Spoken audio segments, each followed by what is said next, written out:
Olá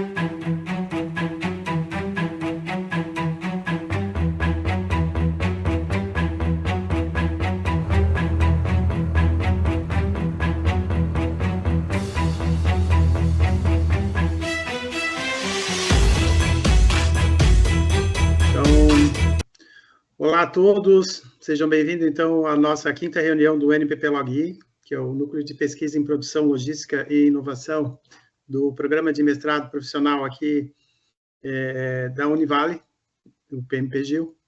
Então, hoje a gente tem nessa reunião convidado especial, o professor Ricardo Limongi, que é do PPG-ADM da UFG. O professor Ricardo, aí, com uma ampla experiência na área, ele traz um tema hoje importantíssimo para que a gente esteja antenado aí aos acontecimentos na pesquisa, né? Então, professor Ricardo, agradeço a sua disponibilidade por estar participando aqui com a gente nesse nosso evento. Eu acredito que será realmente um sucesso, né? Já sou seu seguidor aí, já lhe acompanho há bastante tempo, então gostaria de lhe dar as boas-vindas, né? E também de lhe entregar agora a palavra para que o senhor possa nos brindar aí com o seu conhecimento e possa nos ajudar aqui, tá? Então, só queria deixar claro aí para os participantes que as perguntas podem ser enviadas aqui pelo chat e a gente pode, o professor aqui, Ricardo, ele gosta de que a gente possa interromper se tiver alguma dúvida, né? Então, por favor, vocês vão colocando ali que eu vou fazendo essa mediação aqui com ele. André, tu pode fazer essa questão de acompanhar ali o pessoal que está entrando e aí dar o ok ali, liberando a entrada, tá? Que vai pode deixar. Okay. Pode deixar. Então, professor Ricardo, boa noite, então, ao senhor, muito obrigado e vamos lá. Deixa eu só compartilhar minha tela aqui, que aí eu já começo. Ok. Estão vendo a minha tela? Sim. Então, beleza. Bem, então, formalmente, muito boa noite para todos vocês. Inicialmente, agradecer bastante o convite aqui do professor Luiz, pela oportunidade de poder conversar com vocês um pouquinho sobre a perspectiva de inteligência artificial. Basicamente, como é que eu organizei aqui para a gente poder bater um papo, tá? Eu vou contar um pouquinho uma perspectiva, tanto uma lógica um pouco mais editorial e também um pouco mais ligado à perspectiva também de uso, né, para fazer uma reflexão, obviamente aqui dentro do grupo de pesquisa, tanto professores e obviamente pesquisadores de maneira geral, e também obviamente em diferentes níveis de carreira, de estágios ali, possam de fato discutir e tentar levar algumas contribuições nesse sentido. Na sequência, vou passar com vocês ali basicamente 3 plataformas que eu acho que consegue ficar uma parte mais prática para vocês poderem usar. Falar um pouquinho como que eu tenho usado o notebook LM, que é uma IA do Google para fazer pesquisa, mostrar para vocês como é que eu tenho colocado isso. Depois eu vou mostrar para vocês uma lógica, né, de funcionamento do SciSpace, que é uma das mais antigas que nós temos hoje, em inteligência artificial, e depois mostrar uma lógica que tem por trás também da Consensus. Claro que, de maneira nenhuma, meu objetivo é esgotar o tema ou também as ferramentas, mas, de fato, dar uma visão geral de como que o assunto hoje de inteligência artificial está começando a ser trabalhado, tá? E só reforçando, como o professor Luiz gentilmente mencionou com vocês, à medida que eu estiver conversando, fiquem super, super à vontade para me interromper. Quanto mais vocês tragam, né, as dúvidas de vocês, eu consigo alinhar o que eu vou estar falando aqui, e aí, obviamente, fica mais fácil que a minha contribuição aqui seja mais relevante para vocês, tá bom? Bem, inicialmente, pessoal, só como me colocar à disposição de vocês, como o professor Luiz falou, eu tenho basicamente concentrado a divulgar tudo que eu tenho feito nessa perspectiva de inteligência artificial no Instagram, e como professor, acho que os colegas que estão aqui, o professor Rosseto está aqui, o professor Jailson também, então, o professor Taboada também. Então, assim, fiquem super à vontade, à medida que vocês estiverem estudando e ficar com alguma dúvida, puder ajudar, fiquem super à vontade para acessar.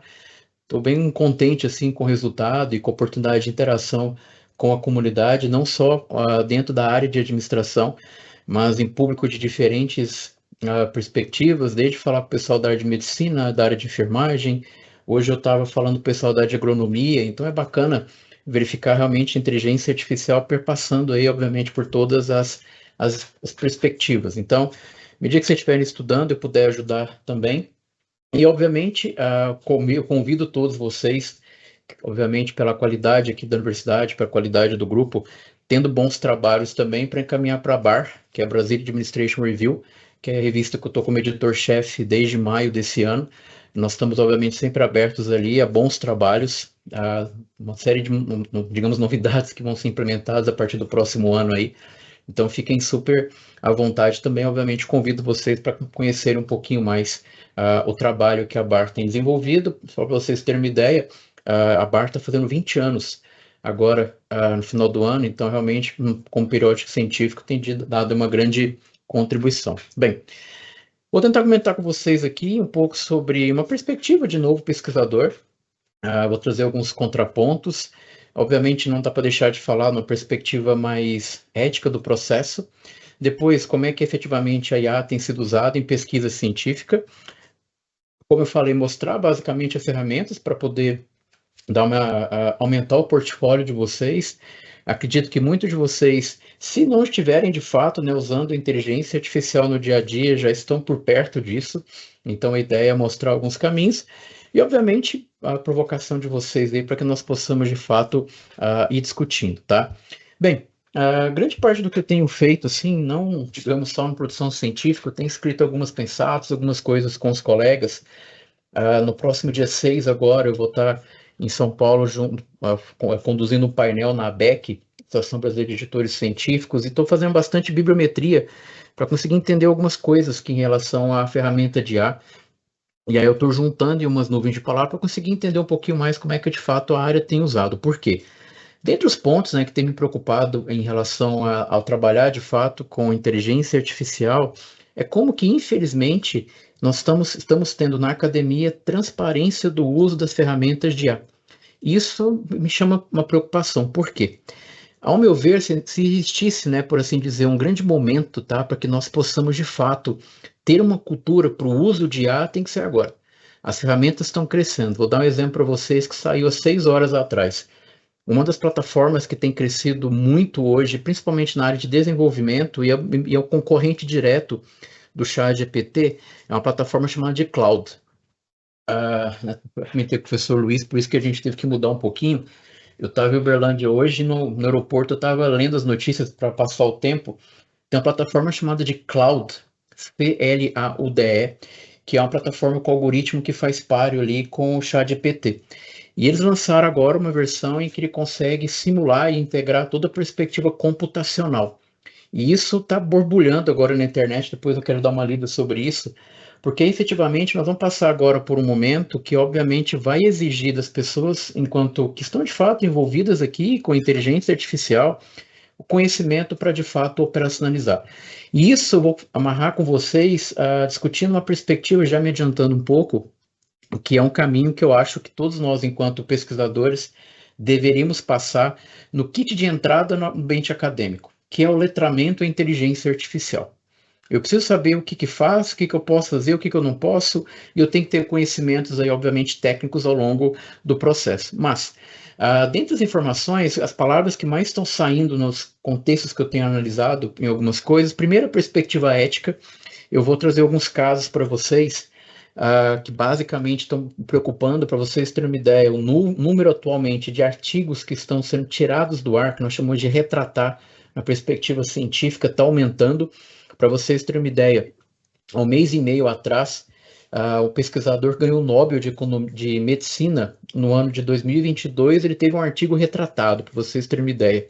Nós estamos falando de um pesquisador que, obviamente, pelo conjunto da carreira, teve um artigo em que depois foram perguntar para ele, para vocês terem uma ideia, ele falou, não, realmente, tem um errinho ali, mas é só nas considerações finais, está tudo certo. Eu falei, caramba, assim não é o jeito certo de fazer pesquisa, por que eu estou trazendo isso inicialmente para vocês? Algo que eu espero ao longo da nossa conversa, colocar para vocês 2 principais elementos, tá? O primeiro elemento, a inteligência artificial tem que ser meio e não fim. Eu não posso colocar a inteligência artificial como protagonista. Protagonistas somos nós, pesquisadores. O protagonismo é a contribuição de uma boa pesquisa. Por outro lado, a expectativa ao longo desse contexto também é que, obviamente, quanto mais de fato eu começar a trabalhar com inteligência artificial, eu tenho que saber onde que eu estou levando esse processo, aonde que de fato eu estou gerando a contribuição. E aí a perspectiva ética começa a ser um grande problema. Algo que tem me chamado a atenção, por mais que também a minha formação é toda na área de administração, mas eu tenho lido cada vez mais conteúdos mais interdisciplinares.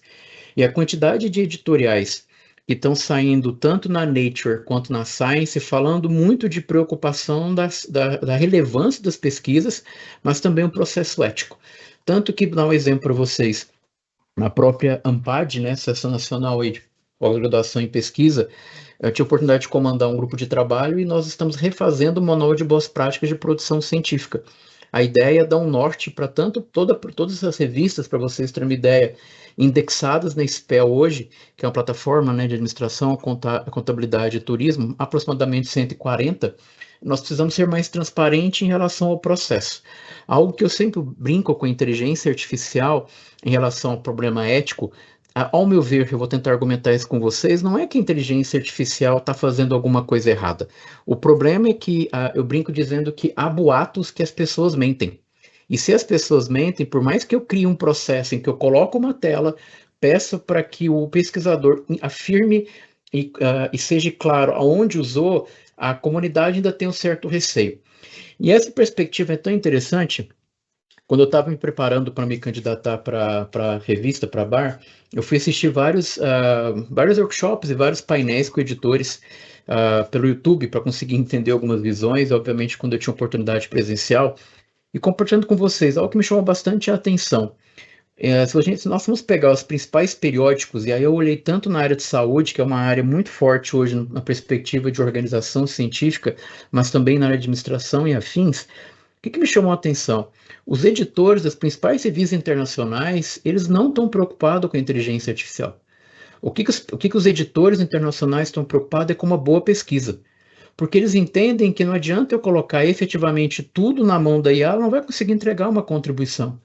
Por mais que pareça, né, sedutor, que você vai colocar tudo na IA, ela vai te entregar um trabalho, que você vai apertar um botão e vai entregar, esse é o processo de transparência.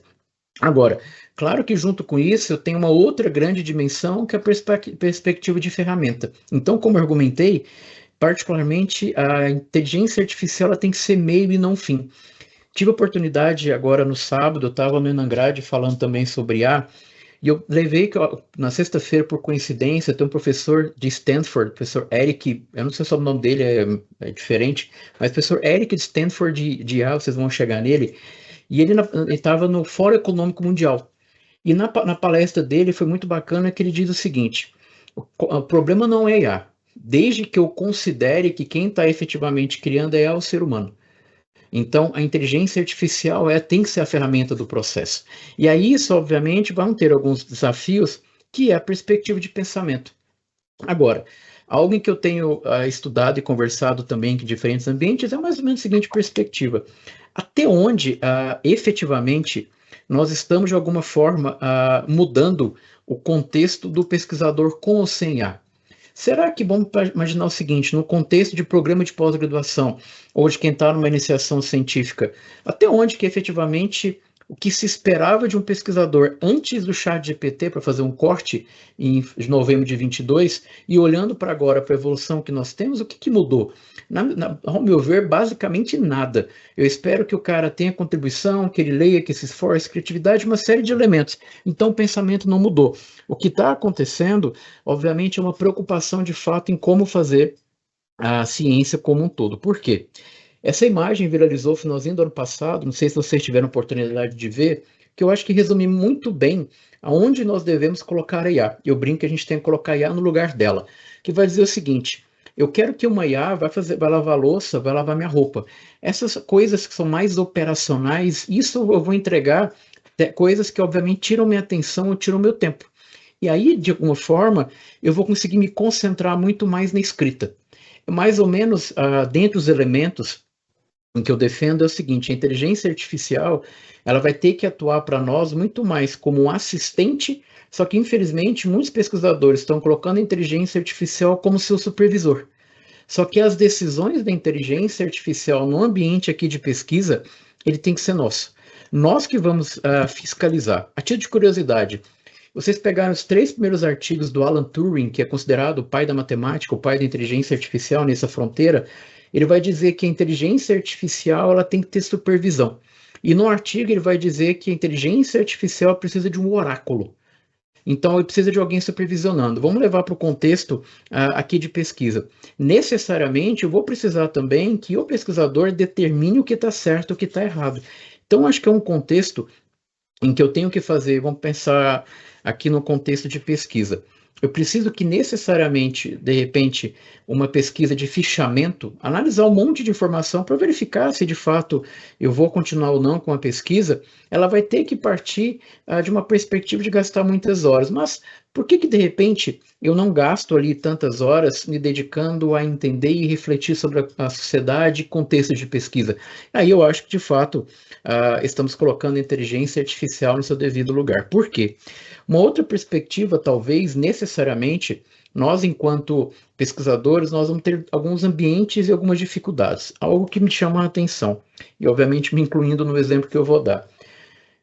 Grande parte, atualmente, dos alunos que estão chegando no contexto de pesquisa, dentro aqui de um grupo de pesquisa, os alunos já estão chegando com uma certa experiência, até mesmo maior curiosidade em IA. Só que os professores, nós não fomos formados fazendo pesquisa com IA. São ambientes inicialmente diferentes. E qual que é o desafio?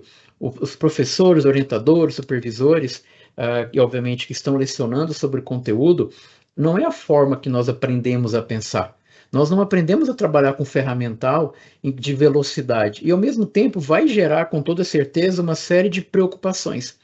Tanto que a grande parte hoje das discussões que eu tenho acompanhado é, obviamente, colocar diretriz, o que pode ou não pode.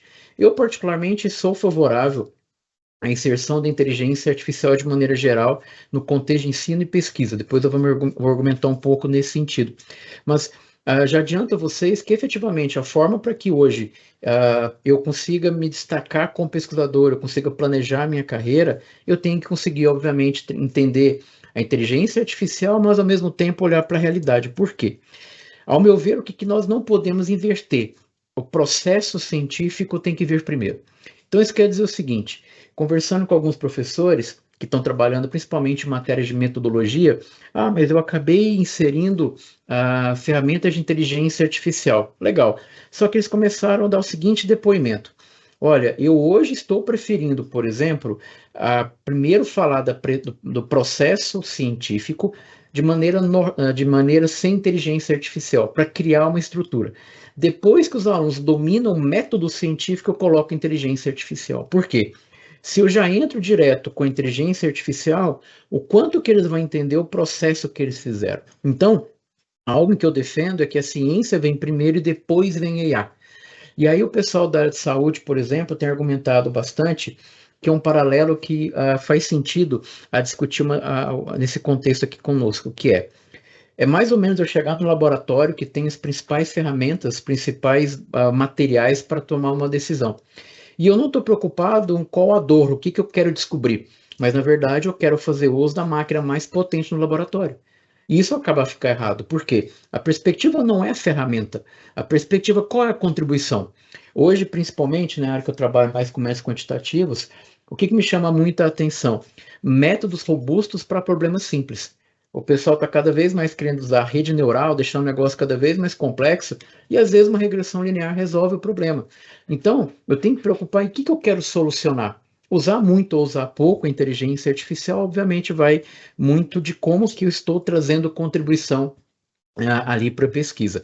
E isso, obviamente, pode ser corroborado por um tweet, né, lá atrás, que o professor Taylor, né, o Nobel de Economia, salvo engano, 2017, ele vai dizer o seguinte: a pesquisa ela vai ter que ser sobre o mundo e não a literatura. Aí vamos fazer um paralelo. Até onde, efetivamente, eu tenho que colocar a inteligência artificial para evoluir, por exemplo, a emoção dela? Nessa palestra que eu mencionei com vocês, com o professor Eric de Stanford, ele vai dizer o seguinte: eu tenho que colocar a máquina no devido lugar e eu tenho que colocar as pessoas no devido lugar. Ou seja, por que eu vou ficar investindo a minha energia para trabalhar com inteligência artificial, para ela entender ou sentir algo humano, sendo que ela é muito boa para sintetizar a informação? E eu deixo o ser humano, deixo o pesquisador com aquilo que é nato. É ele ter o conhecimento científico e, obviamente, um radar ali de contribuições e, de fato, como que a pesquisa realmente pode trazer essa contribuição. E, obviamente, quando o professor Taylor fala sobre o mundo, em geral, até compartilhando com vocês, grande parte do que eu tenho feito de 1 ano e meio para cá é repensar efetivamente a minha carreira ou como que eu vou me posicionar enquanto pesquisador. Por quê? Até então, grande parte do que eu escrevi, do que eu acabei estudando na minha carreira, eu comecei a perceber que ou eu não tinha impacto público, impacto social, impacto econômico, e isso faria com que, por exemplo, eu saísse de qualidade de produção em periódicos de alto impacto, eu teria também bastante dificuldade, por exemplo, para conseguir funding. Por quê? Se eu faço um trabalho de marketing, obviamente, salvo as sessões, que é a área que eu acabo concentrando mais nas produções, para identificar o que faz o consumidor comprar mais. Beleza, eu não vou conseguir financiamento. Agora, se de repente eu verificar como que eu consigo melhorar uma perspectiva de um consumidor, para que de fato ele tenha o melhor processo de tomar de decisão, isso melhore outros elementos, eu começo a melhorar. Vou dar um exemplo para vocês. Tem um doutorando, o Silver está fazendo um trabalho que é o seguinte: primeiro nós mapeamos, usando a IA no processo inteiro, nós levantamos aproximadamente 1.200 artigos que têm a palavra de inteligência artificial e tem níveis organizacionais. Nós fizemos um script no Python, a gente categorizou os artigos para conseguir descobrir aonde as principais recomendações estão, tanto no nível estratégico, tático, operacional. E nós percebemos que grande parte das recomendações, por exemplo, elas estão no nível estratégico. E aí nós tivemos a seguinte perspectiva: se eu tiro esse bloco de tentar gerar contribuição, como é que eu faço essa mesma informação chegar no tático e no operacional? E isso fez uma ideia. Nós estamos começando a desenvolver para fazer um teste para gerar um produto mais prático da pesquisa dele de doutorado, que é acadêmico aqui no UFG. Nós estamos montando uma perspectiva de uma LLM, né, de uma inteligência artificial generativa, para ajudar a tomar de decisão de microempreendedor. Então, estou tentando levar todo o conhecimento que a gente tem na academia para ajudar no processo de decisão. Então, o que a gente está fazendo? Pegando o conhecimento que nós temos científico e levando isso, obviamente, para a ponta, para a prática. E aí, obviamente, você começa a chamar a atenção de pessoas, de empresas que querem dar informação e também, de alguma forma, esse posicionamento. Agora, tudo tem dois lados, né? Essa aqui, não sei se vocês chegaram a ver, saiu agora em agosto, há uma sugestão. Sempre quando vocês quiserem ficar por dentro de tudo que sai em inteligência artificial na área de computação, vão nesse site chamado de Arquive, ele está vinculado lá na Cornell. Basicamente, o que o pessoal faz? Quando eu mando um artigo para Arquive, por exemplo, nós chamamos de preprint. O que isso quer dizer? Eu pego o artigo, coloco para a comunidade dá palpite dele. Então, ele acaba sendo, obviamente, mais aberto e mais fácil, por assim dizer, de interação com a comunidade. Pois bem, o que esses pesquisadores fizeram? Será que eu consigo criar um algoritmo de inteligência artificial para fazer uma pesquisa de ponta a ponta? O que isso quer dizer ponta a ponta? Do momento em que eu tive uma ideia até o momento de eu submeter para um periódico. Será que a IA consegue fazer bem todo o processo? Então, vamos lá. Esse artigo, esse algoritmo, essa plataforma, você paga $15 e você consegue ter o artigo pronto. De que forma? Obviamente, eu fiz questão de deixar aqui, o paper é completo, dá para entender o processo. Eu consigo ter como se fosse um briefing do que eu quero escrever, de um artigo. A partir disso, ele já está indexado com uma base acadêmica. Para vocês terem uma ideia, as principais plataformas de inteligência artificial já indexaram 280 milhões de trabalhos científicos. Então, a ciência está na ponta, para ela está tranquila, já conseguiu aprender. Bem, como ele está indexado e eu coloquei a ideia do que eu quero fazer, ele vai ter muito mais clareza, por exemplo, para identificar o gap.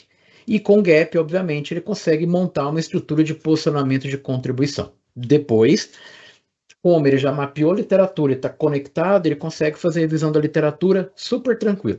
Depois, a gente pode pensar, poxa, mas e o método? Há um caminho que está avançando. Inclusive, na edição anterior da Hack, tem uma pensada que eu escrevi com alguns colegas da área de marketing, que a gente está discutindo sobre perspectiva de survey, de coleta, mostrando que um caminho que a inteligência artificial vai ter é chamado de dado sintético.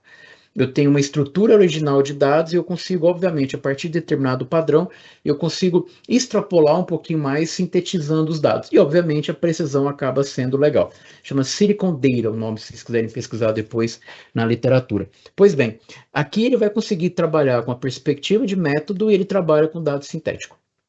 Como ele está indexado com o dado dele também, ele consegue gerar o trabalho completo. Então, por $15, você consegue efetivamente escrever seu trabalho como um todo. Aí a reflexão seria no seguinte contexto: nossa, mas é um absurdo ter um negócio desse. Não, ao meu ver, é uma ferramenta. Se alguém de fato vai colocar a mão e entregar todo o processo e colocar o nome, aí o caminho é outro. Então, muitas vezes, a inteligência artificial está levando a culpa de processos ou de discussões em que, ao meu ver, ela não é tão culpada assim. Aqui é só um algoritmo. A inteligência artificial não tem ideia do fato que ela está fazendo. Por quê? Mais ou menos para tentar argumentar isso. A IA não sabe o que ela tem de problema para resolver. Quem vai dizer para ela em que efetivamente isso é um problema e ela precisa de uma solução é a inteligência artificial. Vou dar 2 conceitos que pode contribuir na minha discussão.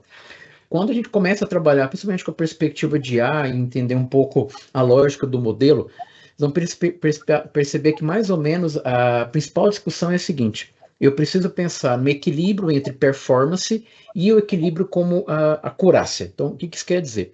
A performance e a velocidade, para ficar mais fácil o meu exemplo. Então, imagine o seguinte: eu vou usar uma inteligência artificial, por exemplo, e que vai demorar 10 minutos para me dar uma resposta.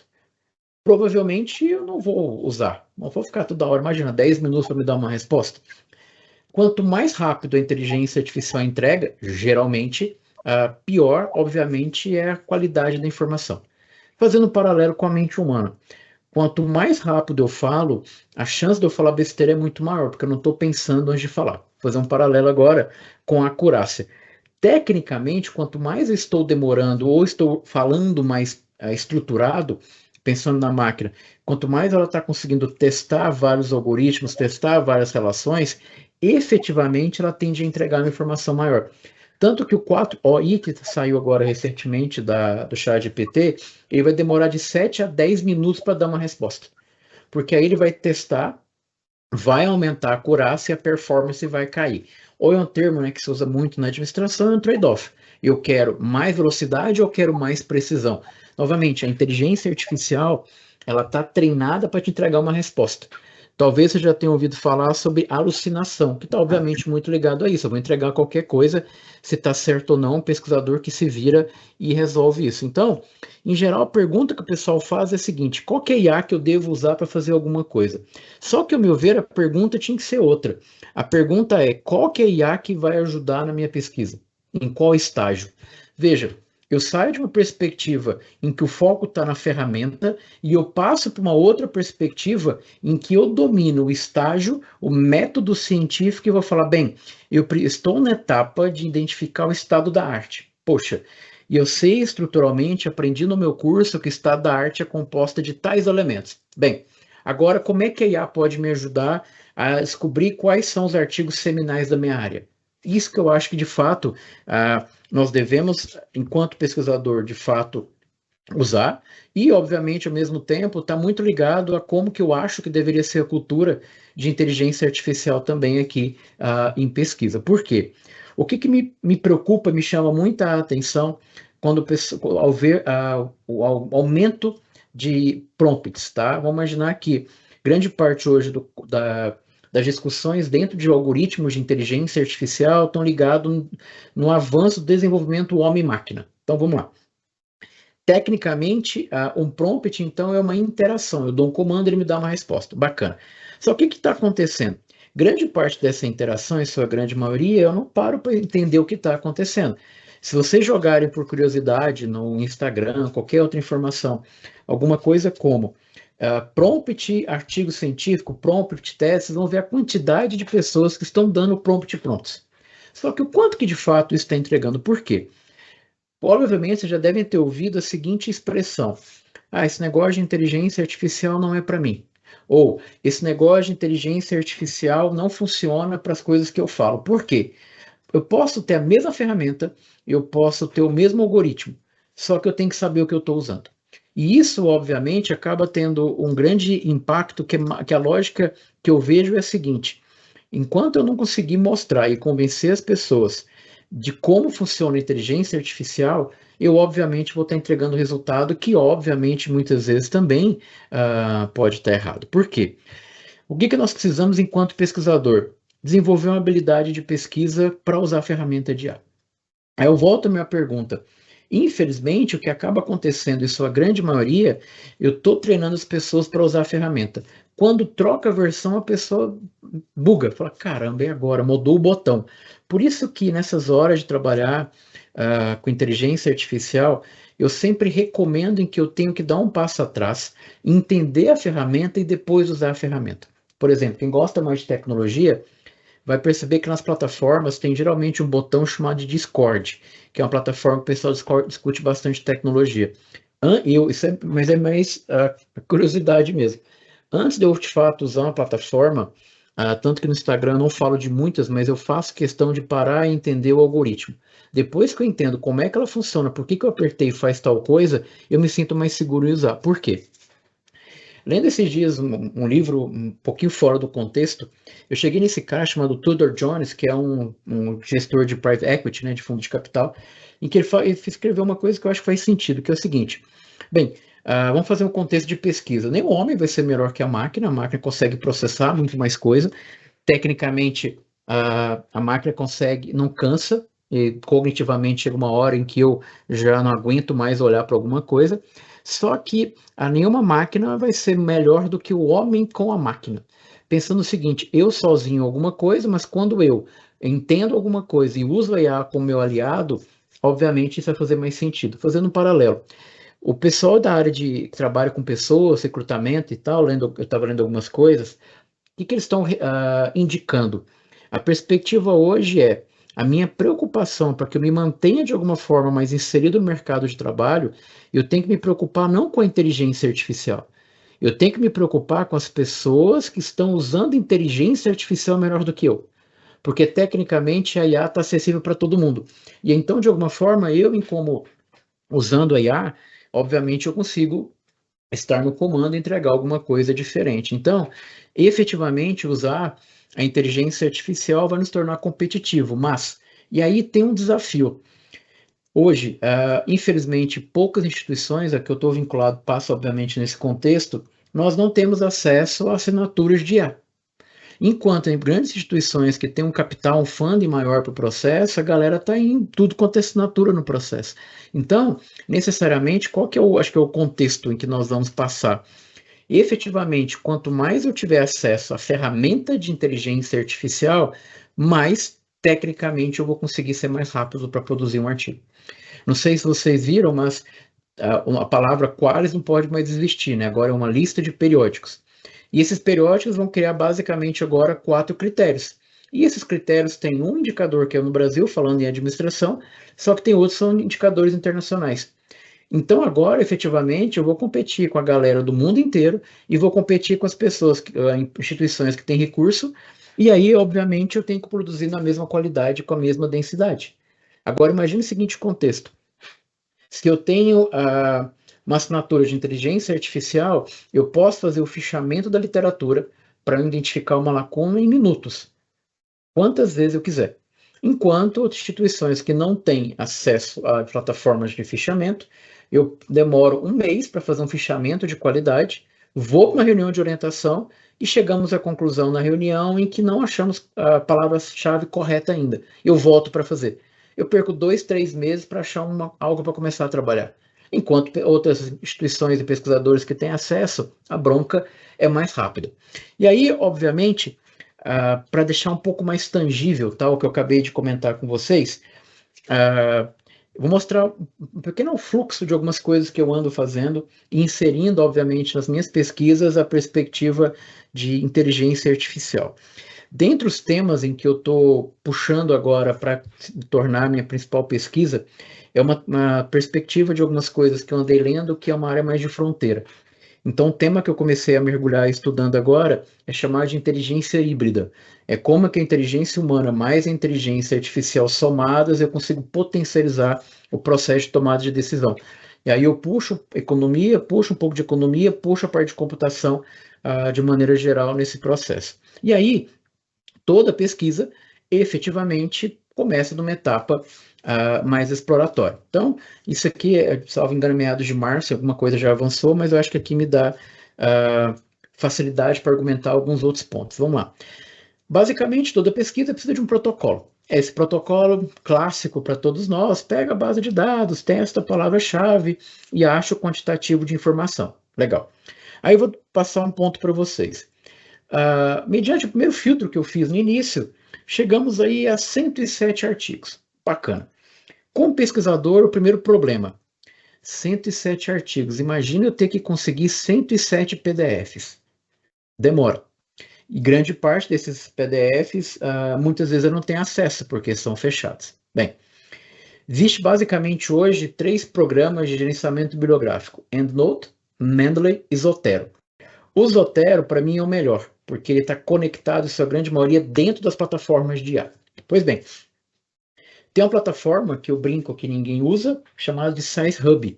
A gente não pode falar dela, mas existe uma plataforma que você consegue pegar arquivos aí, artigos de maneira ilimitada e gratuita. Pois bem, existe um plugin dentro do Zotero que você coloca o SciHub lá dentro. E aí o que você faz? Imagina que você for no Web of Science e exportou todos os artigos que você quer. Aquela exportação básica lá, pega todas as informações, gera aquele arquivinho. Quando você coloca isso dentro do Zotero e ativa o plugin do SciHub, ele vai lá e traz para você os artigos em questão de minutos. Então não precisa ficar sofrendo baixando 107 artigos. Então, bem, eu já criei uma estrutura e eu não preciso ir atrás. Eu vou fazer os algoritmos trazer as informações para mim. Então, partindo de um princípio em que eu tinha 107 artigos, o que era a minha estratégia? E eu preciso saber agora, eu quero criar uma estrutura para conseguir identificar, por exemplo, eu preciso de uma ferramenta que leia os artigos e de alguma forma faça catalogar para mim. Olha só. Essa plataforma chamada de Scholarly, o que ela faz? Ela vai ler o artigo e ela vai tirar várias informações e colocar em colunas.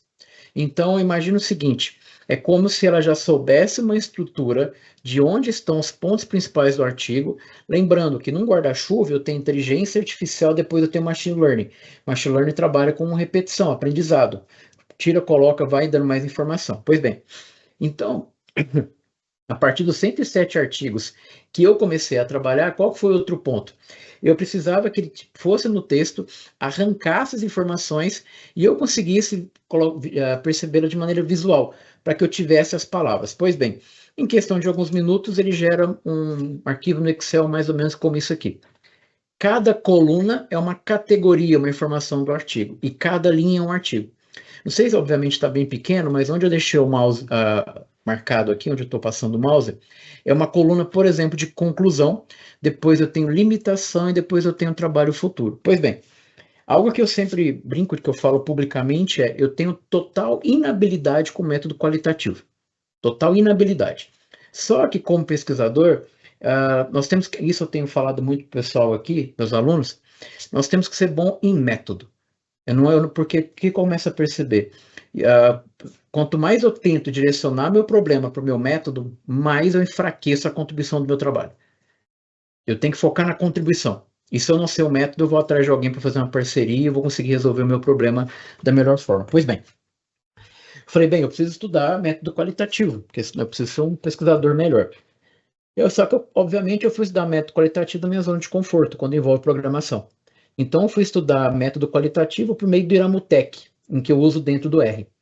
E aí, o que eu fiz? Eu falei, eu quero aprender qualitativo, e lá eu fui estudar a questão de categoria, uma série de organizações, e pensei, eu tenho uma coluna em que eu tenho todas as limitações da literatura sobre o meu tema. E se eu trabalho com a perspectiva qual, ela trabalha com categoria, várias repetições, eu consigo entender o contexto. Como é que eu argumentei o paper que eu vou apresentar dentro de algumas semanas? Eu argumentei a lacuna do meu trabalho fazendo uma lógica qualitativa a partir das limitações do que eu achei na literatura. Então, a minha lacuna vem a partir de um método e eu consigo mapear a literatura e dizer efetivamente por que isso de fato é uma lacuna. Por quê? Grande parte das críticas centrais que os revisores colocam é lacuna não é porque ninguém nunca fez. Tem que mostrar por que ninguém nunca fez. E aqui eu tenho a literatura e tenho tudo catalogado e organizado. Agora, por isso eu consegui identificar a lacuna, mas vamos lá. 107 artigos ainda é muita coisa para ler. Aí eu preciso agora identificar quais são os artigos iniciais que eu vou parar e ler. Então vamos lá. Essa plataforma chamada de Litmaps é uma plataforma que trabalha com a perspectiva visual. Então, basicamente, o que eu consigo fazer? Ele vai ter o algoritmo por trás, mais ou menos para ficar fácil. Imagine que eu tenho um cluster, artigo 1 e artigo 2. Se no artigo 1 tem uma referência e no artigo 2 tem a mesma, eu aproximo os artigos. Artigo 1 com artigo 3. Se esse artigo tem uma referência e esse não tem, eu afasto ele. Então, o que eu vou fazer? Visualmente, eu vou descobrir como que os meus artigos estão relacionados.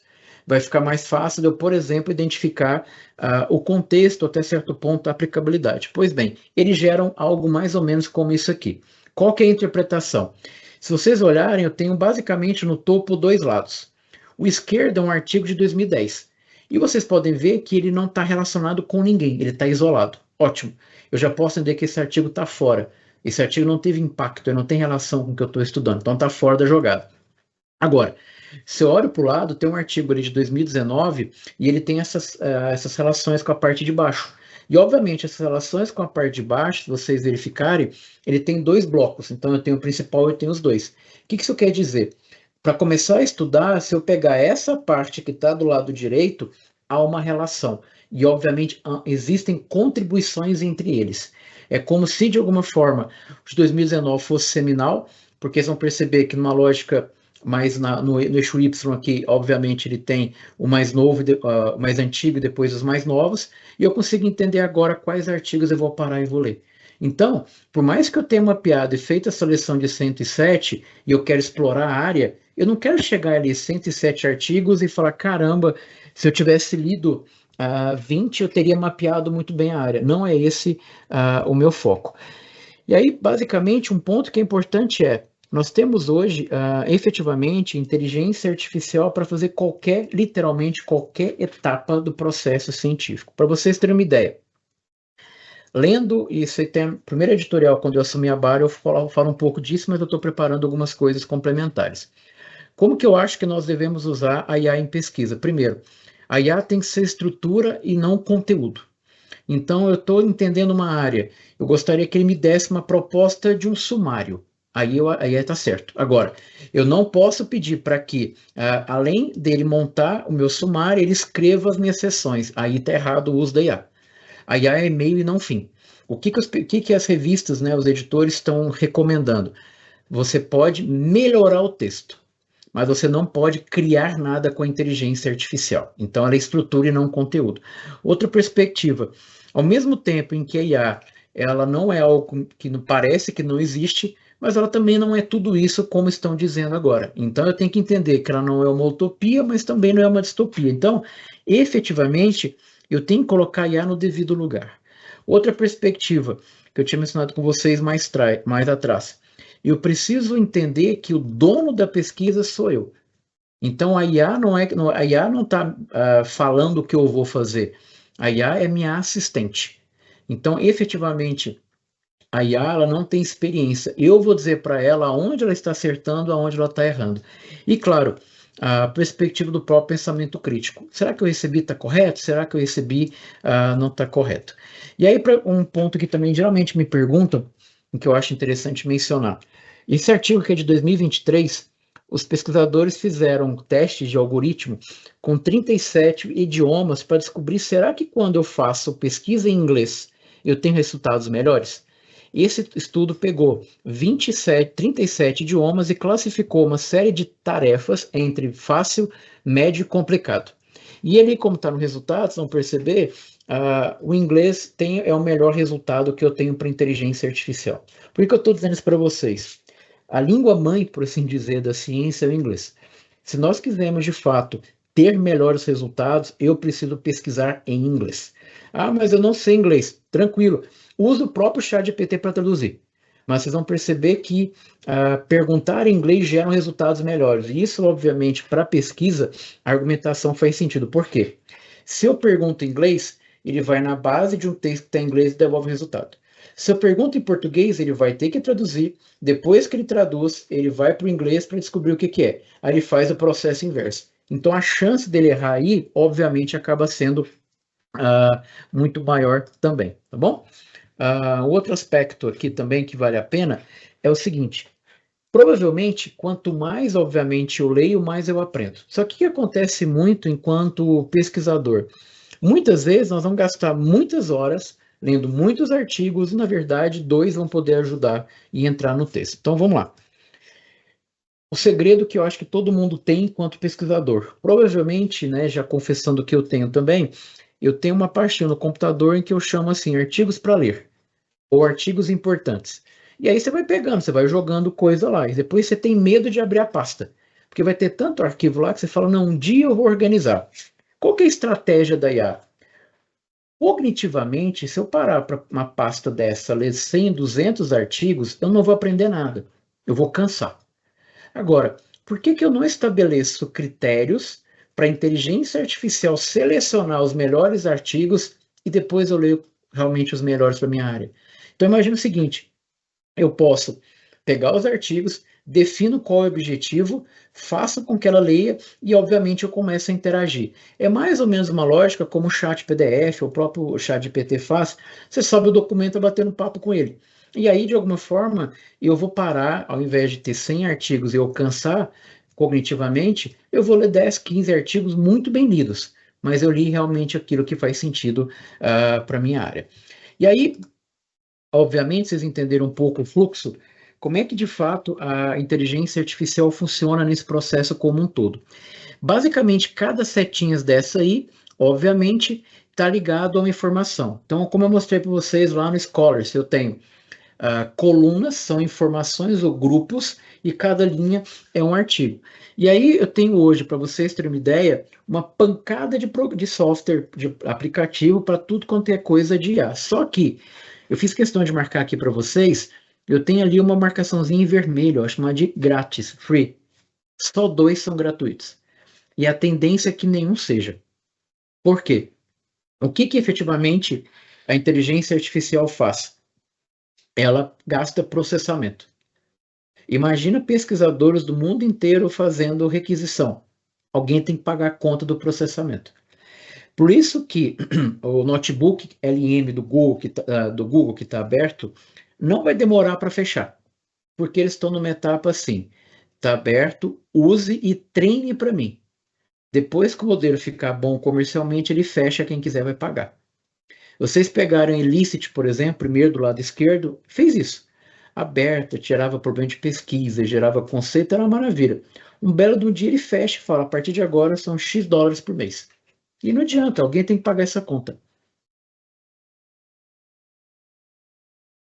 Agora, dentre os conceitos que existe na literatura para inteligência artificial, o conceito que eu vou colocar para vocês é: inteligência artificial é uma automação de tarefa.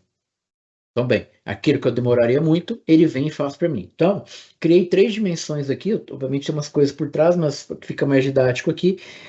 A primeira dimensão é pesquisa na literatura, em que eu vou identificar, extrair ou sumarizar a informação. A Elicit hoje é a plataforma que tem o melhor algoritmo de linguagem de processamento natural. A chance de errar é muito baixa. Então, exemplo, você que está querendo fazer uma sessão teórica, uma sessão de método, e você quer artigos que fizeram aquilo, artigos que usaram tal método e artigos que usaram tais variáveis, ele consegue extrair isso com o maior nível de precisão que você possa imaginar. Que é aquela tabelinha que a gente põe no final do referencial teórico na sessão de método. Ela consegue fazer isso com precisão. O CSI Space era uma plataforma totalmente aberta. Agora, eles subiram um pouquinho o preço porque estão colocando vários serviços lá dentro. E eu vou mostrar alguns depois para vocês, mas ela tem melhorado bastante. O Scholars eu mostrei. O C-Site, a título de curiosidade, é chamado de chat GPT dos pesquisadores. Por quê? Ela tem frases indexadas. Sabe quando você recebe um artigo e você precisa achar uma referência para ela? Você coloca aquela frase e manda ele achar uma referência para ela. Por que ele acerta? Primeiro, ele não está indo em qualquer informação, ele está indexado no artigo. Então é como se pegasse várias frases de artigo e ele deixasse na memória. Quando ele coloca, ele faz uma comparação. Este contexto com o que está aqui. E cabe uma informação importante. Por que a inteligência artificial para pesquisador é importante? Porque ela trabalha com semântica. O que isso quer dizer? Ele trabalha com a frase. Exemplo, se vocês forem no Google Scholar, no Google Acadêmico, ele, na busca que vocês fizerem, o resultado vai marcar a palavra-chave. Vai ficar em negrito ali. Quando nós fazemos busca na IA, não é a palavra-chave, é o contexto, que é o que esse site fez. Então, isso obviamente tem uma perspectiva legal. O mapa do conhecimento é um pouquinho do que eu passei para vocês em relação a conseguir, obviamente, enxergar isso visualmente, verificar relações. O Litmaps, por exemplo, ele tem algo que eu acho bem legal, que é o seguinte: eu faço a busca, como eu mostrei para vocês, e vou tocar minha vida. Aí passa um tempo e falei, nossa, será que saiu um artigo novo sobre aquilo? Tem um botãozinho de explorar. Quando eu aperto aquele botão, ele está conectado com as bases científicas. Então ele traz para mim e coloca em cores diferentes novos artigos daquela relação. Então não precisa ficar sofrendo e ir atrás. A plataforma traz isso aí também. E a perspectiva de escrita, hoje, grande parte das revistas internacionais, por exemplo, a gente está implementando isso aqui também na BAR e na Hack, agora nós vamos ter que ser transparente. Terminou tua referência, dá um Enter e escreve aonde você usou IA. Eu usei IA para melhorar meu texto, usei ChatGPT para reorganizar a fluência de texto. Não tem problema. O foco é, seja claro e transparente aonde de fato foi usado. Por quê? Tem uma revista que eu conheço dentro da Wiley, aquela editora. Você pode pegar o teu artigo, usar o PaperPal, que eles têm um convênio, e faz basicamente o processo como se você tivesse contratado um revisor. Ele vai ser aquelas marcaçõezinhas ao lado. Você manda esse arquivo para o editor e está tudo certo. Porque ele sabe que ele passou por um algoritmo treinado exatamente para aquilo. Ponto importante. Sempre que possível, evitem ao máximo usar o ChatGPT para pesquisa científica. Por quê? O ChatGPT não foi treinado pela ciência. Ele foi treinado com muito tipo de conteúdo. Ele foi treinado com conteúdos em blog e conteúdos em rede social. Essa plataforma que vocês estão vendo aqui, principalmente a da esquerda e do meio, a de pesquisa e mapa do conhecimento, ela não aprendeu com a internet. Ela aprendeu com 280 milhões de trabalhos científicos. Então ele não vai pensar de qualquer forma, ele vai pensar por meio do processo científico. E aí um ponto que é interessante também falar, nós estamos passando atualmente na academia por um problema chamado de reprodutibilidade. Para vocês terem uma ideia, os principais periódicos que trabalham com comportamento do consumidor, a cada 10 artigos publicados nos últimos 10 anos, 1 ou 2, no máximo, quando nós temos acesso aos dados, a gente consegue chegar na mesma informação. Isso imagina o seguinte, um artigo publicado num grande periódico e várias pessoas estão citando. Então imagina a escala, a rede que isso vai gerando. E esses artigos começam a ser retratados porque ninguém consegue chegar no resultado. É a célebre frase do Gujarat, lá de econometria, de torturar o dado. Uma hora ele dá o que você quer. Por isso que hoje o nível de transparência é importante. Algo que eu tenho comentado, que eu brinco que há boatos em que tem gente que entra em trabalho e não faz nada. Há boatos que tem muito coautor que coloca um nome e não faz nada. Qual que é o problema disso? Se alguém faz um trabalho e foge do protocolo ético do uso de informações, se o artigo for retratado, seu nome vai junto. E não adianta você falar assim, eu não sabia, minha contribuição foi baixa. Tanto que as revistas, por exemplo, a Remark no Brasil, a própria BAR e a Hack, eles têm um negócio chamado de credit, o papel de crédito, em que você tem uma tabelinha, que você tem o nome do autor e você fala onde que ele contribuiu. E isso é fundamental para dar transparência ao processo. Por quê? Só no ano de 2023, mais de 10 mil artigos foram tirados de circulação. Para vocês terem uma ideia, uma outra reportagem da Nature mencionou que no ano de 2023 foram publicados 5 milhões de trabalhos científicos em revistas, para vocês terem uma ideia. E veja, não estou dizendo qualidade, 5 milhões de trabalhos. Então, isso obviamente acaba tendo problemas. Como é que a gente soluciona isso? Ciência aberta. Qual que é a perspectiva de ciência aberta? É uma mudança, ao meu ver, cultural. Dentre professores, orientadores e programas institucionais têm que adotar a política de ciência aberta no dia zero de qualquer aluno. É que, de alguma forma, eu vou dar transparência a dado, transparência à busca. Basicamente, os elementos centrais de Open Science. Os arquivos são abertos. Dá um exemplo. Quando você quiser pegar um arquivo na internet, um artigo, e tiver aquele cadeadinho, geralmente na cor amarela, fechada, quer dizer que você tem que pagar aquilo lá para ter acesso. Ou você vai por meio de uma assinatura da CAPES para conseguir chegar. Ou aquele cadeadinho aberto você consegue ter acesso. Vamos fazer um paralelo para a inteligência artificial. Cadeado fechado, a IA não aprende. Cadeado aberto, ela consegue aprender. Então, quanto mais o conhecimento está fechado, obviamente, menos a máquina consegue aprender com o processo e, obviamente, ter mais credibilidade também. Outra perspectiva também são dados abertos. Vocês devem ter visto, as revistas científicas começam a ter muito web apêndice, em que você vai acessar o arquivo e você acessa qual foi o código que o cara usou, quais são os resultados, tabela e a própria base de dados. Software aberto. Algumas revistas estão em discussão, eu tenho acompanhado um pouco isso, em que eles vão obrigar os pesquisadores quando fizerem a parte de método, que seja em linguagem de programação. Tem uma discussão hoje, vão proibir usar, por exemplo, softwares point and click, como SPSS, por exemplo, porque ninguém sabe como é que você chega no resultado. Com código, eu consigo replicar aquele processo. Eu vou pegar a base zero, tenho o código e consigo chegar na base que de fato foi usado. É mais radical? É, mas os revisores e editores estão muito preocupados com o que está sendo produzido por aí. Outro caminho, a ideia que tem sido discussão, tem um editorial sobre isso na Nature, é não ter mais revisor. Teu artigo é bom, você joga para a comunidade, deixa a comunidade bater no trabalho. O revisor, muitas vezes, obviamente, ajuda e não ajuda. Tem uma perspectiva também de isso ajudar na formação. Os professores aqui talvez vão concordar comigo. Às vezes você quer pegar um artigo já publicado, de repente você quer, por exemplo, replicar com os alunos. Nem sempre a gente consegue achar o material completo para discutir. Isso é um problemão. Poxa, eu quero ver, o trabalho é muito bom, deixa eu ter acesso. E aí muitas vezes a gente não tem. E obviamente uma perspectiva de ciência. Agora, esse aqui é um exemplo, não sei se vocês chegaram a ver, viralizou também na internet, que é um artigo que foi retratado. O que é o artigo retratado? É um artigo em que foi encontrado um grande erro. Qual que é o problema? Lembra que eu falei para vocês, no início da nossa conversa aqui, em que teve um Nobel de Medicina que teve um artigo retratado. Aí eu vou contar um bastidor para vocês. E eu estou hoje como editor-chefe. Se, por exemplo, eu tiver indícios, identificar indícios que um artigo foi retratado, eu tenho que montar um comitê. Esse comitê vai julgar e eu tenho que fazer a avaliação e entregar o resultado para a sociedade. Aquele artigo teve um problema. Imagina um editor comprar a briga com um Nobel de Medicina que aquele artigo tem um erro. Imagina a briga, o cara fala, beleza, eu acho que está errado. Tem que fazer? Tem. Mas estou dizendo assim, tem todo um processo. Então não é tão simples retratar. Aí você pode dizer o seguinte, esses autores, o segundo e o terceiro autor, tem um site chamado Retraction Watch, que é um site que vai dizer muito essa questão de retratação de artigos. Eu fiquei interessado, falei, cara, mas não é possível que esses caras fizeram, vocês vão entender o quê? Pra vocês terem uma ideia, como eu falo que a IA, às vezes, ganha culpa que não é dela.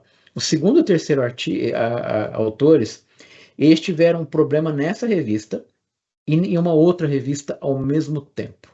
O que eles fizeram? Além deles mostrarem o erro, além deles fazerem errado, como vou mostrar para vocês, eles mandaram o mesmo artigo para duas revistas ao mesmo tempo.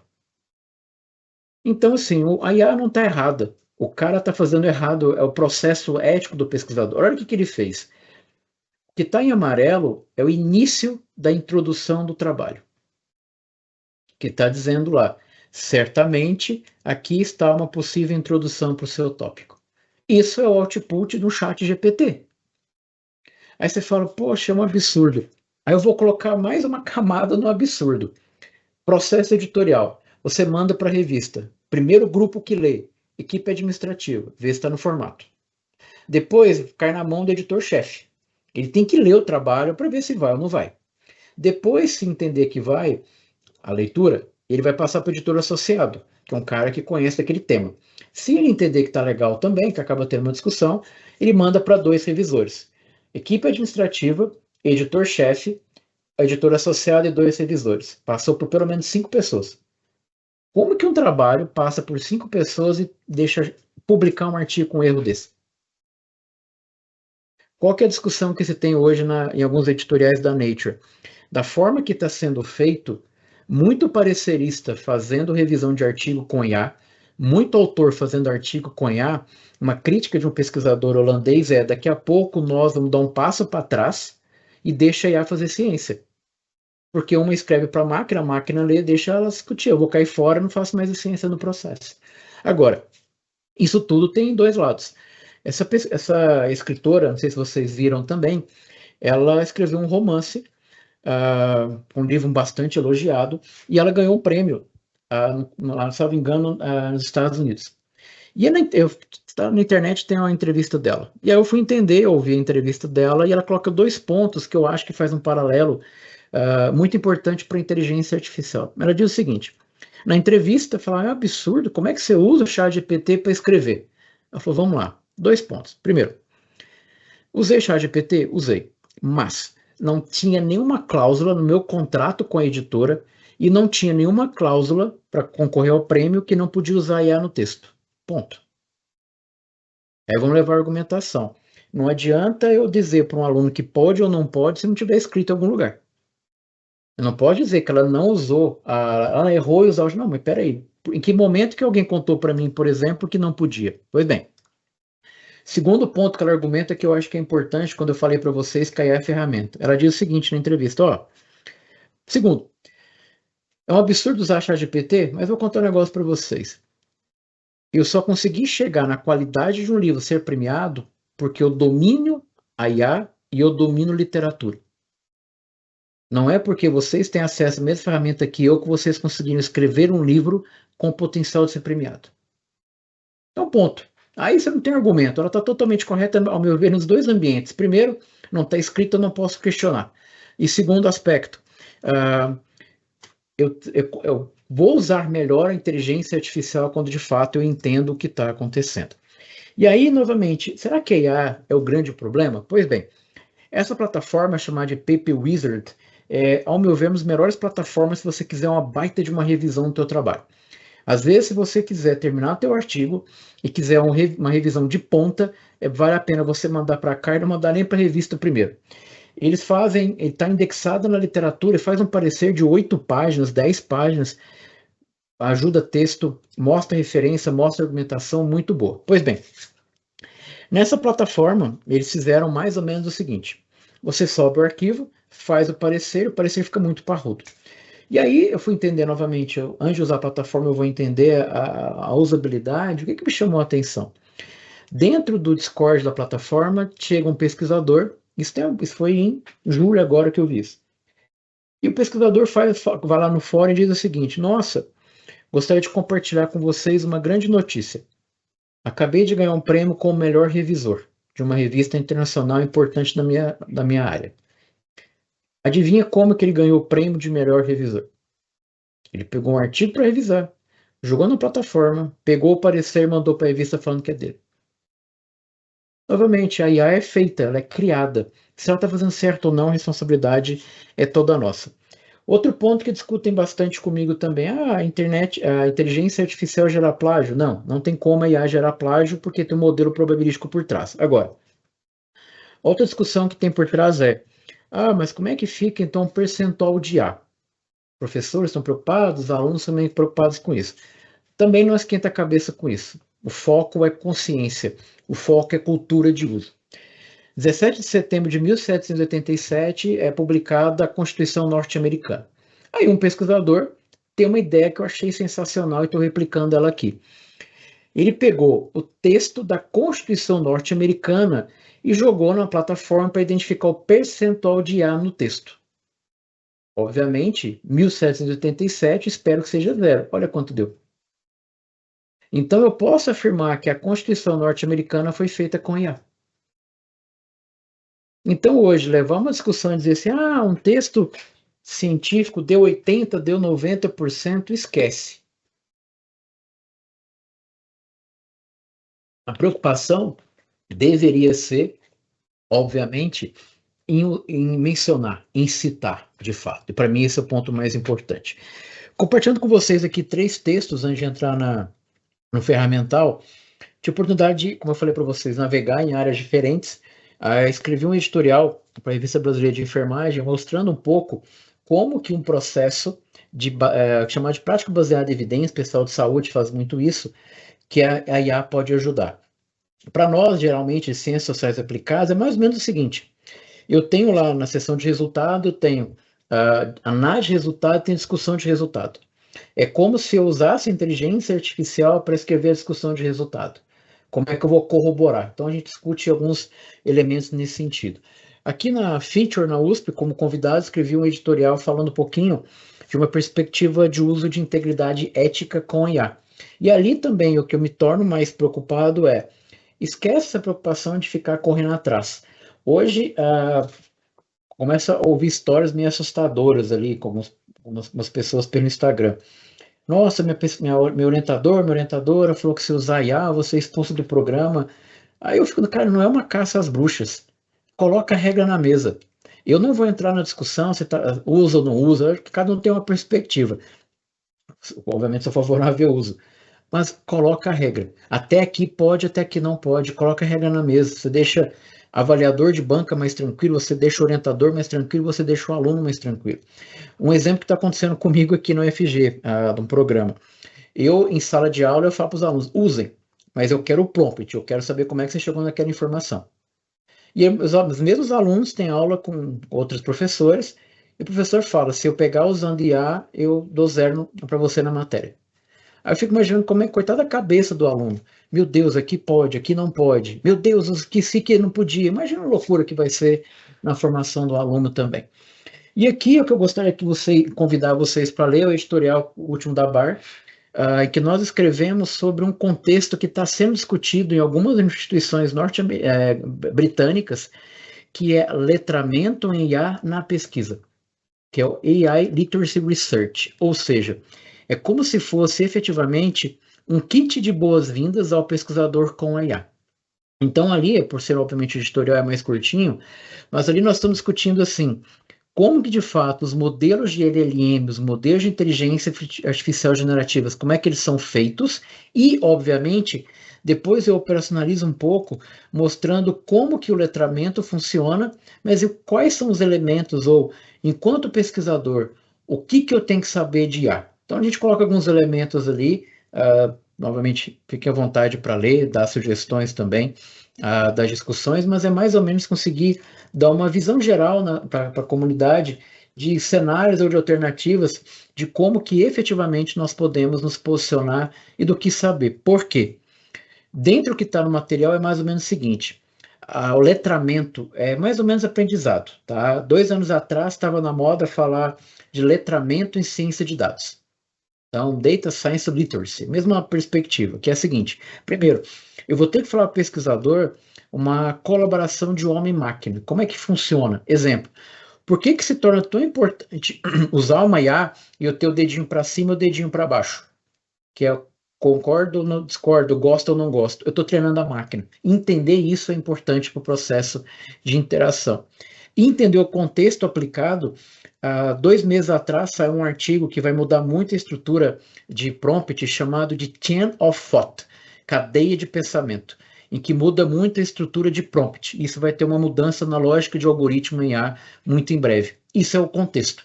Então a IA está muito mais preocupada em entender a estrutura. É como se eu fosse contar uma história, eu fosse contar muito detalhado, etapa por etapa. E isso muda o processamento, por exemplo. Depois eu tenho um processo ético, que aí eu já consigo discutir esse contexto. Eu tenho um conhecimento, tenho práticas também, e obviamente eu tenho também um letramento digital. Por quê? Às vezes, em alguns ambientes, eu falo mais de IA focado na educação, e um professor que trabalha com métodos quantitativos, numa palestra, diz o seguinte, cara, tem um problema que ninguém está vendo.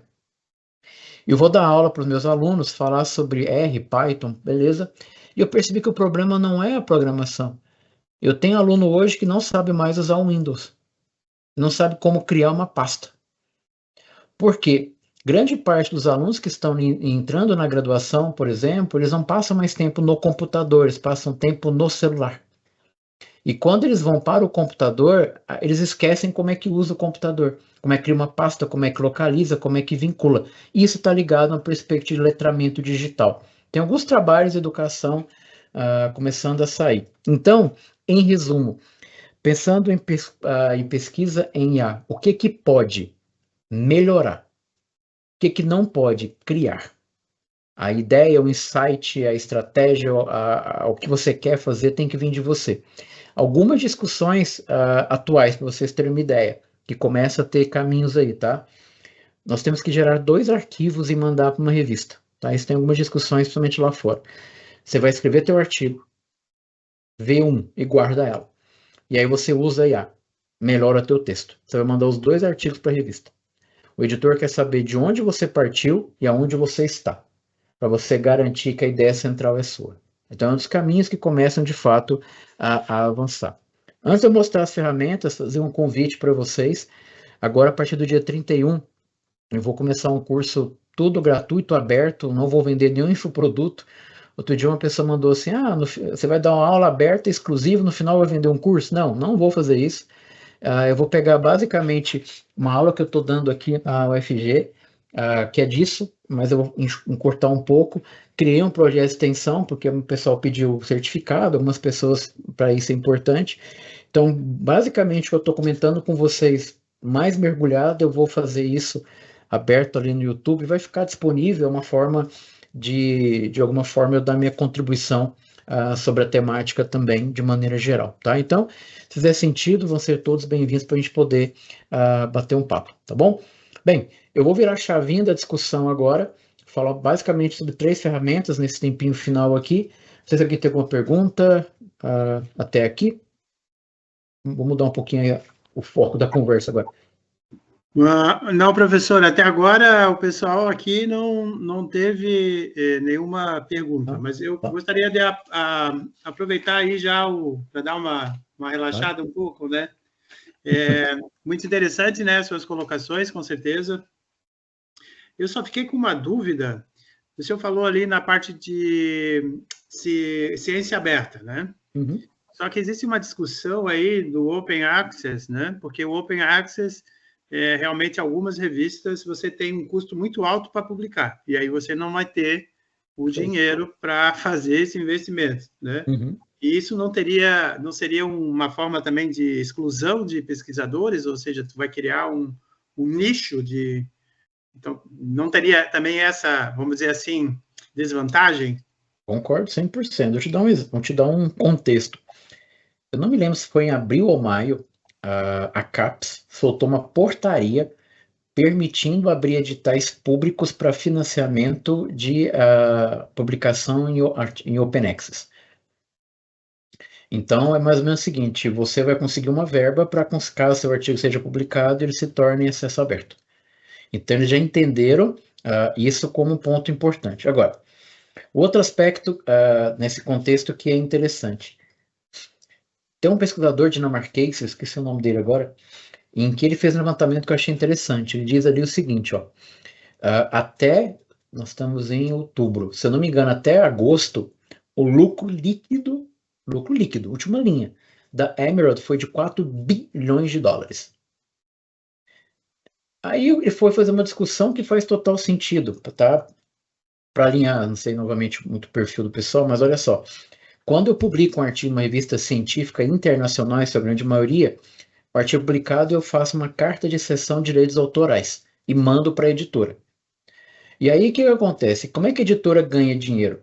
Ela vai ganhar dinheiro caso eu queira comprar o artigo para ler, vou pagar 20, 30 dólares naquele artigo e tenha acesso ao artigo. Ou a editora vende o acesso para o governo federal, por exemplo. O Brasil vai lá, para chegar na editora e fala, olha, eu quero que os pesquisadores tenham acesso. Beleza, é X, ele ganha dinheiro. Bem, aí o pessoal fala, é um absurdo. Não é, porque é regra do jogo.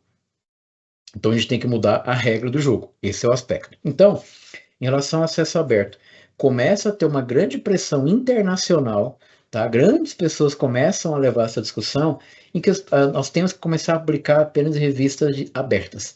Só que aí tem outra regra do jogo, nós não somos, não é possível, né? Se eu como pesquisador, a partir de agora só publica revista. Não é assim a regra. Tem um movimento feito por trás disso. Tem um pesquisador holandês chamado Daniel Lenkens. É um cara que tem, inclusive, eu estou para escrever um editorial com ele para a ano que vem, em que a gente vai discutir um pouco essa perspectiva. Eu tenho que mudar a cultura. Mas realmente, por quê? Eu tenho que publicar para as pessoas terem acesso.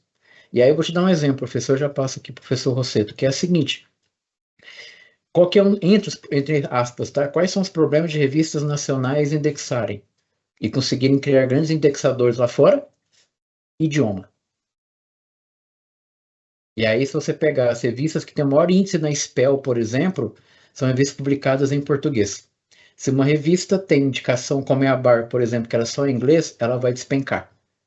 Então você tem muito problema para tornar de fato esse conhecimento, esse estudo aberto aí, amplo de maneira geral. Ótimo, professor. Temos uma aqui, antes de o professor Rosseto perguntar, já abro o microfone para você, tá, Rosseto? Só um pouquinho. A gente tem o professor Taboada da UFSC, né? Ele está fazendo uma pergunta aqui para você. Até que ponto o uso do intensivo e indiscriminado da inteligência artificial nas pesquisas poderia gerar um analfabetismo cultural nos jovens estudantes ou pesquisadores? Excelente pergunta, professor. Acho que tem alguns pontos. Vou dar um contexto inicial. Em agosto, finalzinho de agosto, se não me engano, não me lembro se foi a Amazon ou o Google, e eles lançaram um edital tentando trabalhar com a perspectiva de viés de algoritmo. E me chamou a atenção porque qual que era a preocupação que eles colocaram? E aí vou chegar na pergunta do senhor, mas só para dar um contexto. A argumentação para o edital era a seguinte: a IA vai aumentar a discrepância de pessoal com acesso à IA. Por quê? Qual que é a premissa da IA? Eu tenho que saber ler e escrever muito bem. Porque eu tenho que saber formatar o que eu vou perguntar e eu tenho que conseguir interpretar o que ele vai colocar. E isso, de maneira geral, no Brasil não é tão simples, né? Então a gente já tem um problema. Então, essa é uma discussão. Agora, chegando no alfabetismo cultural. De maneira geral, essa mesma preocupação de como que eu vou usar a IA no processo de maneira geral, os alunos que optam pela IA direto me preocupa porque eles não passam pelo processo. O que eu tenho visto? Que é um pouco do que eu coloco ali no AI Literacy Research. Às vezes é mais interessante um aluno aprender o método, raiz mesmo, e depois eu mostrar para ele a IA. Por quê? Ele tem que dominar o método. Quanto mais efetivamente ele domina só a ferramenta troca e ele entra em bug. Ele não consegue interpretar. Meu Deus, e agora? Vou dar um exemplo. Quem dá aula de método quantitativo talvez concorde comigo. Que é assim, o aluno que não para estudar método, aí o que acontece? Ele chega e tem uma tabela lá que dá um resultado lá. Aí ele pega o resultado dele que não dá igual, por exemplo, não dá nada significante. Ele fala, meu Deus do céu, tá tudo errado, porque ele não fez a base. Se ele tivesse parado para estudar pressupostos, toda a estrutura, ele ia falar, não, tranquilo, tá certinho aqui, tá certinho ali, você está analisando. O que está acontecendo com o IA? O pessoal está replicando o erro, porque ele não para estudar método. E aí, quando troca o algoritmo, a pessoa fica desesperada, porque ela não aprendeu o básico, ela não aprendeu a interpretar o processo. Então, concordo totalmente que vai gerar o analfabetismo, e aí necessariamente eu tenho que mostrar para ele como usar. Nós estamos novamente em outubro, em setembro, durante o Enampad, que foi na UFSC, saiu dois manuais que valem a pena ler da Unesco, um para pesquisador e um para aluno.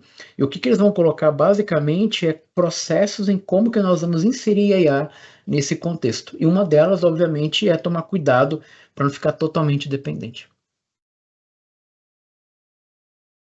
Muito bem. Professor Rosseto. Boa noite, Ricardo. Opa, tudo bom, professor? Escuta? Sim, tudo perfeito. Bem? Joia. Parabéns a você, o Luiz, aí pela organização da palestra, aí tá sensacional. Eu só queria voltar um pouquinho lá no início, e talvez você aí na sequência vá responder sobre isso, né, usando ferramenta, porque é a mesma preocupação que eu tenho, e como eu trabalho lá com pesquisa, a primeira disciplina que os alunos entram no programa é pesquisa, que a gente está resolvendo o problema da literatura e não está resolvendo o problema do mundo. E essa eu acho que é uma preocupação de muitos pesquisadores, de tentar... E aí, qual ferramenta poderia nos ajudar, e se pode ser esse caminho, a gente pode usar a IA para isso? Eu tenho um problema do mundo, eu tenho um problema de uma empresa, eu tenho um problema e afeta o ambiente, e alguma coisa nesse sentido. Que ferramenta me ajudaria a eu, colocando esse problema e deixando ele bem claro, eu poder buscar na literatura caminhos para o meu gap e os caminhos da contribuição que eu darei se eu der resposta a esse problema do mundo e não um problema da literatura. E por que eu te pergunto isso? Porque normalmente os alunos vão para o gap teórico. E aí, não sei, eu fico angustiado de nós não estar resolvendo o que nós deveríamos resolver com dinheiro público, muitas vezes, de bolsa, de tudo, e que nós temos que resolver o problema do país que necessita disso. Era isso aí, Ricardo. Não, excelente. Obrigadão. Imagina, professor, obrigado. Importante de encontrar aqui no FG, né, recentemente, assim, ó, eu vou mostrar aqui, professor, o notebook LM, você vai perceber que é bem tranquilinho de usar. Este vai ajudar, por quê? Qual que é o problema que nós temos com as ferramentas de IA? Elas vão na literatura. Tá. Só que aí, no livro de metodologia, tem um negócio chamado de literatura cinza, né? Grey Literature, que está fora do processo. O que eu acho que é a grande sacada do notebook LM? Eu posso colocar um vídeo do YouTube, eu posso colocar o link no Sebrae, e eu posso colocar um artigo e conversar com os três ao mesmo tempo. Aí fica legal. Porque eu posso falar assim, olha, tem um site aqui do Sebrae, tem uma palestra de empreendedor e tem um artigo aqui da literatura. Eu posso começar a bater o papo integrado. Coisas que hoje as ferramentas de IA não fazem. Por quê? A ferramenta de IA vai ler um artigo ou vai ler uma estrutura científica, mas é como o senhor muito bem coloca. Grande parte, quando nós vamos tentar um funding, né, bolsa PQ, bolsa plá, ou para conseguir financiamento de projeto universal, tem a contribuição social. E, cara, como é que eu argumento isso? A gente parte do gap, aí a nota é lá embaixo, porque a gente não pensou na interação. Então, o notebook LM pode ser um caminho prático da gente conseguir argumentar isso, professor. Legal. Obrigadão. Imagina. Ótimo, professor Ricardo. Podemos continuar, então? Beleza. Não temos mais perguntas agora. Tá. Deixa eu trocar de tela aqui. Deixa eu fechar essa. Pessoal, como eu falei para vocês, eu vou... Cadê minha tela? Eu não vou, obviamente, esgotar, tá, esse aqui, as discussões, mas só para dar uma ideia do que vocês podem fazer. Deixa eu abrir aqui. Vamos lá. Cadê? Compartilhar de novo aqui, vocês me avisem. Pronto. Acredito que vocês estão vendo de novo minha tela. Então, olha só. Sim. Perfeito, vamos lá. Caminhos, tá? Obviamente tem mais coisa para dentro aqui, mas é só para dar uma lógica para vocês. Notebook LM é uma IA, tá? Baseada neste nome que eu estou marcando aqui para vocês na tela, que é o Gemini. O Gemini é a inteligência artificial do Google, tá? Hoje nós temos, digamos, poucos players para trabalhar com essa brincadeira. Vamos lá. ChatGPT e tem um Copilot também, que é da Microsoft. A Microsoft tem 40% do ChatGPT. E aí saiu, vocês devem ter visto um mês atrás, um documentário do Bill Gates da Netflix, que vale muito a pena ver, porque ele está dentro da OpenAI fazendo discussões muito legais sobre como é que ele entende o ecossistema de IA. Tá? Se vocês colocarem Bill Gates, saiu, deve ter um mês, 2 meses, vale a pena assistir. Bem, então o Notebook LM, ele vai fazer várias integrações, e o pessoal começa a levar isso para pesquisa, tá? Eu vou fazendo com vocês aqui, não sei se o pessoal está no computador e tal, mas eu vou fazendo para vocês entenderem o processo novamente. Eu não vou entrar muito em detalhe, eu quero dar uma visão geral. Pois bem, então eu vou abrir aqui, ó, tá carregando aqui. Como é que ele funciona? Ele tem uma estrutura de funcionar como se fossem blocos. É como se eu pegasse meu bloco de notas e fosse fazendo várias páginas. Então vamos lá. Quando abre, basicamente, ó, eu tenho aqui uma estrutura de criar um novo notebook. É como se fossem novos processamentos. Então, vamos lá. Quando eu clico aqui, eu já tenho uma alternativa de criar, ter várias fontes. E aí, como o professor Rosseto coloca, ó, eu posso pegar dentro do meu Google Drive arquivo do Docs, posso pegar slide, eu posso pegar um site, eu posso pegar um YouTube e ainda posso copiar um texto. Vamos levar para a nossa realidade aqui enquanto pesquisador. Eu posso pegar, dando um exemplo bem geral, tá? Eu posso pegar a palestra então de um empresário, eu posso pegar um vídeo de alguém do material do Sebrae, eu posso pegar uma apresentação de professor que eu vi, eu posso pegar um artigo seminal e discutir tudo integrado. Mas no ChatGPT, sim, mas o ChatGPT não trabalha com todo o ecossistema ainda. O ChatGPT tá para sair agora o SearchGPT, que está abrindo aos poucos. Para quem usa a assinatura paga do ChatGPT, ele já está conectando com a internet. Tem uma opçãozinha lá que você marca, que está uma bolinha, aquela bolinha de mundo que geralmente fazem a relação, dá para fazer. Então, eu vou mostrar para vocês uma integração simples unitária aqui para vocês entenderem, tá? Então, vamos lá. Eu vou entrar aqui no YouTube. Vocês estão vendo a minha tela, eu vou digitar... Acho que vou pegar uma que eu usei recente aqui. Aqui, ó. Então, saiu, por exemplo, esse vídeo aqui de uma palestra que teve lá no Fórum Econômico Mundial. Eu acho que essa discussão aqui é relevante para mim. Então, o vídeo no YouTube, eu copio aqui, ó, Ctrl+C, volto aqui e venho aqui em link YouTube, ele vai abrir, eu dou um Ctrl+V. Pronto, ele carrega. Ponto interessante. O algoritmo, por enquanto, ele não está captando o vídeo em si. Quando você sobe um vídeo para dentro do YouTube, passado determinado tempo, ele faz a transcrição. Então, ele gera um texto. Então, ele vai analisar o texto do vídeo. Exemplo, se eu subir a nossa conversa aqui para o YouTube agora, o notebook não vai pegar, porque não gerou a transcrição automática. Então, esse é um ponto. Bem, tá vendo que do lado esquerdo aqui, ó, tem o fonte e tem o material. Ponto. Só que eu quero mais. Então, aqui, ó, tem o maisinho, eu vou clicar. Bem, agora eu vou pegar um arquivo qualquer que está na minha máquina aqui. Está lá esse arquivo aqui. Qualquer um que está disponível. Subi agora um artigo científico. À medida que ele for carregando, onde está esse símbolo, se vocês olharem onde eu estou passando o mouse, está vendo que agora já tem duas fontes. Isso quer dizer que agora eu já consigo simultaneamente falar sobre um vídeo e sobre um artigo com ele. E agora, eu posso vir aqui, por exemplo, e de colocar aqui, sei lá, manual, vou colocar aqui, Unesco, aí. E aí tem um, sei lá, esse site aqui, Ctrl+C, ó, vou pegar o endereço, vou abrir, aqui em fonte de novo, abro, vem aqui, ó, em link, Ctrl+V, insiro. Pronto. Aí é só para mostrar para vocês uma visão geral. Então aqui, como a gente conversou... Ricardo. Oi, pode falar. Ricardo, só vou te atrapalhar. Imagina. E se tu coloca o vídeo e pede, olha, eu queria artigos científicos que falam sobre o tema do vídeo, ele te resgata? Ele tem alguma maneira de resgatar? Essa plataforma não, mas, por exemplo, se tiver transcrição, vamos imaginar o seguinte, eu tenho tudo que foi falado no vídeo. Tem uma plataforma do Sci-Space em que eu pego aquele trecho e ele me indica artigo. Ou o deixa eu falar aqui, senão fica uma coisa meio abstrata. Essa plataforma aqui, por exemplo, que está naquela telinha lá, chamada Sci-Site.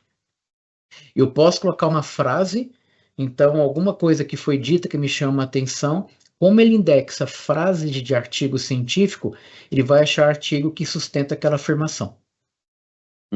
Beleza. Tá? Aí, o que eu posso fazer aqui? Essa parte onde eu estou passando o mouse é que gerou um burburinho gigante na Academia Mundial, porque ele faz um podcast. O que acontece? Só que é por enquanto em inglês. Não vou fazer aqui porque demora, depois vocês divirtam aí que é tudo de graça, por enquanto. Tá? Então imagina o seguinte, eu pego, se não me engano, são... Aqui, ó, deixa eu mostrar aqui, vou acrescentar. Aqui embaixo, tá vendo? Você pode trabalhar até com 50 arquivos simultaneamente. Então dá para dar diversão garantida aí. O que o pessoal tem feito? Tem um cara muito famoso em administração, se não me engano, ele está na Universidade, acho que de Washington, da Colômbia, não sei, chama Herman Aguinis. Fala muito, tem um monte de artigo também. que ele começou a fazer? Eu acho que também já abusou. Mas o que o professor Aguines fez? Ano passado, ele soltou um livro de metodologia. Bem bacana, assim. Eu tentei pegar o livro, não consegui, mas dizem que é muito bom. O que ele fez? Ele está pegando cada capítulo do livro, vindo para cá, fazendo podcast automático, indo no YouTube disponibilizando. O que o pessoal está fazendo? Ele virou um podcast científico. E que depois, quando vocês rodarem, vale a pena, o nível de discussão é maravilhoso, porque não é robotizado.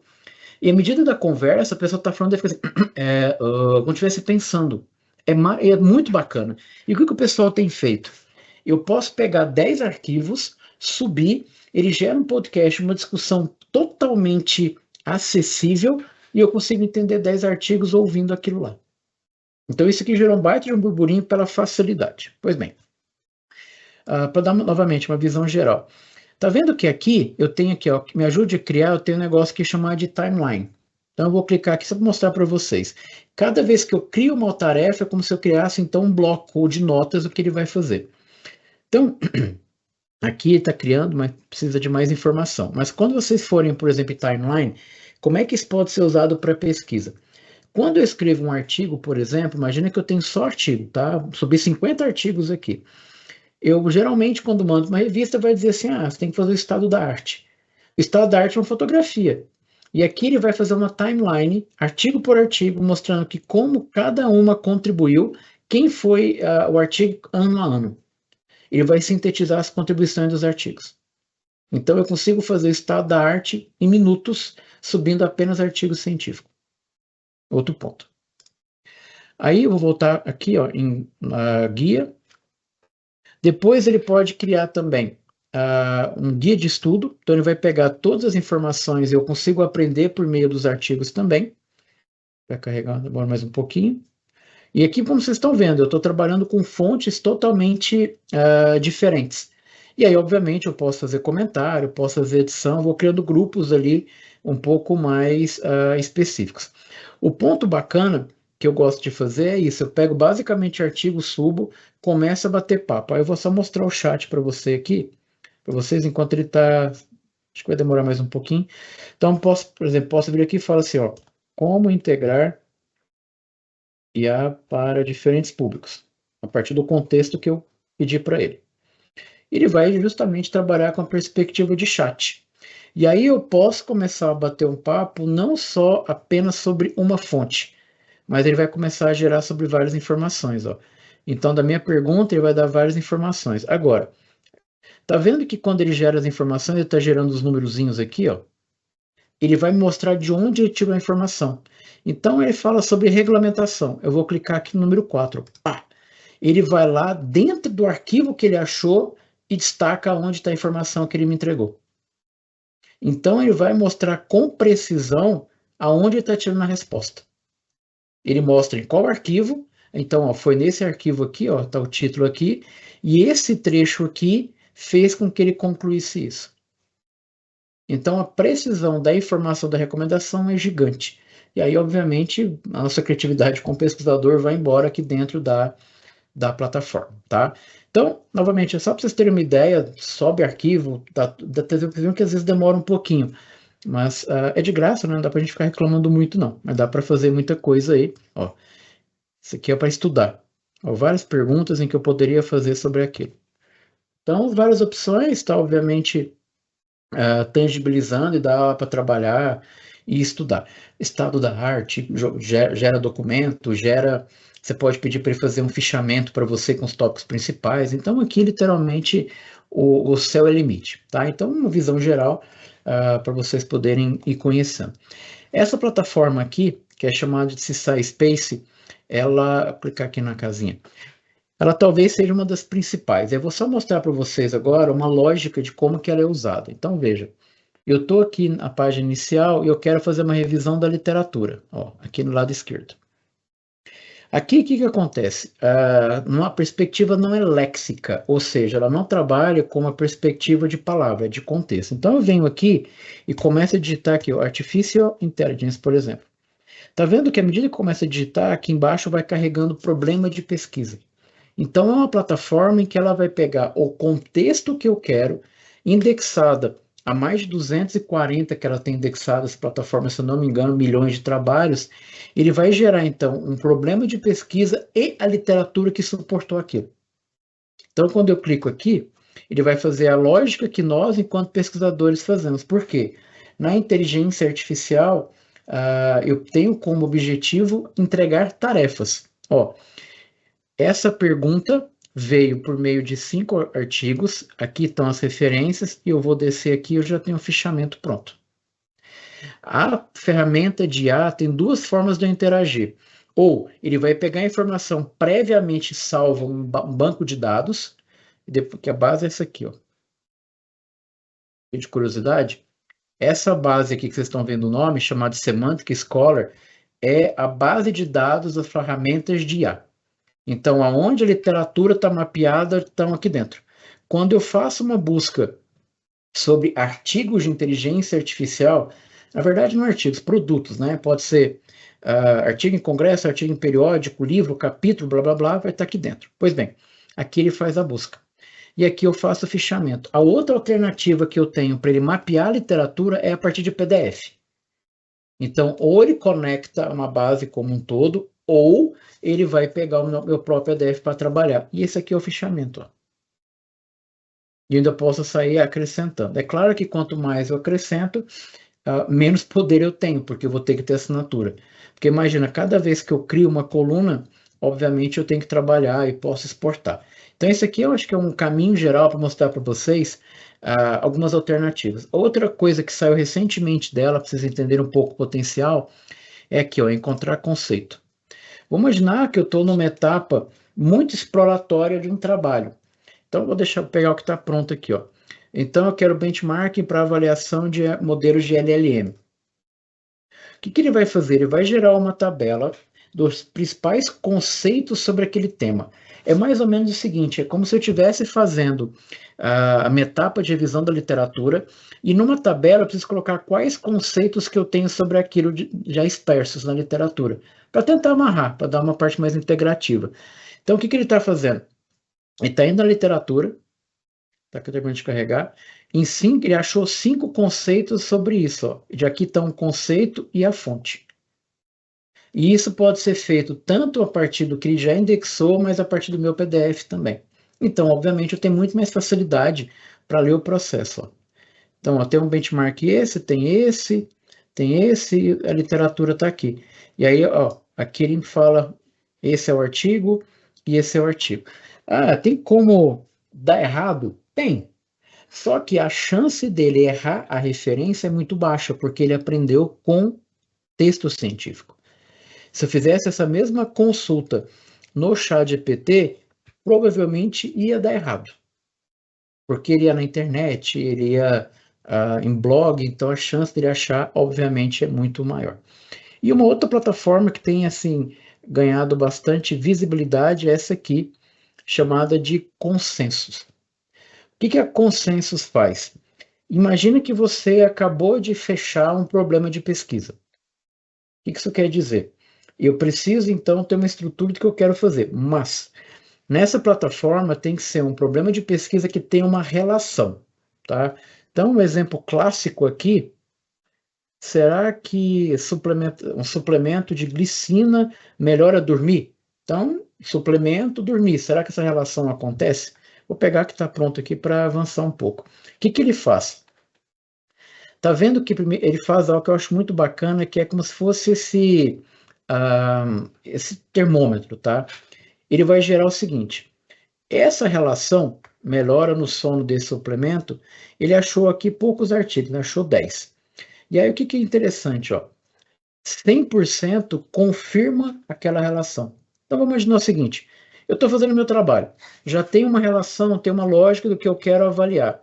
Se numa busca como essa, ele está indexando 10 artigos que confirmam aquilo, eu não tenho mais contribuição, aquilo já foi feito.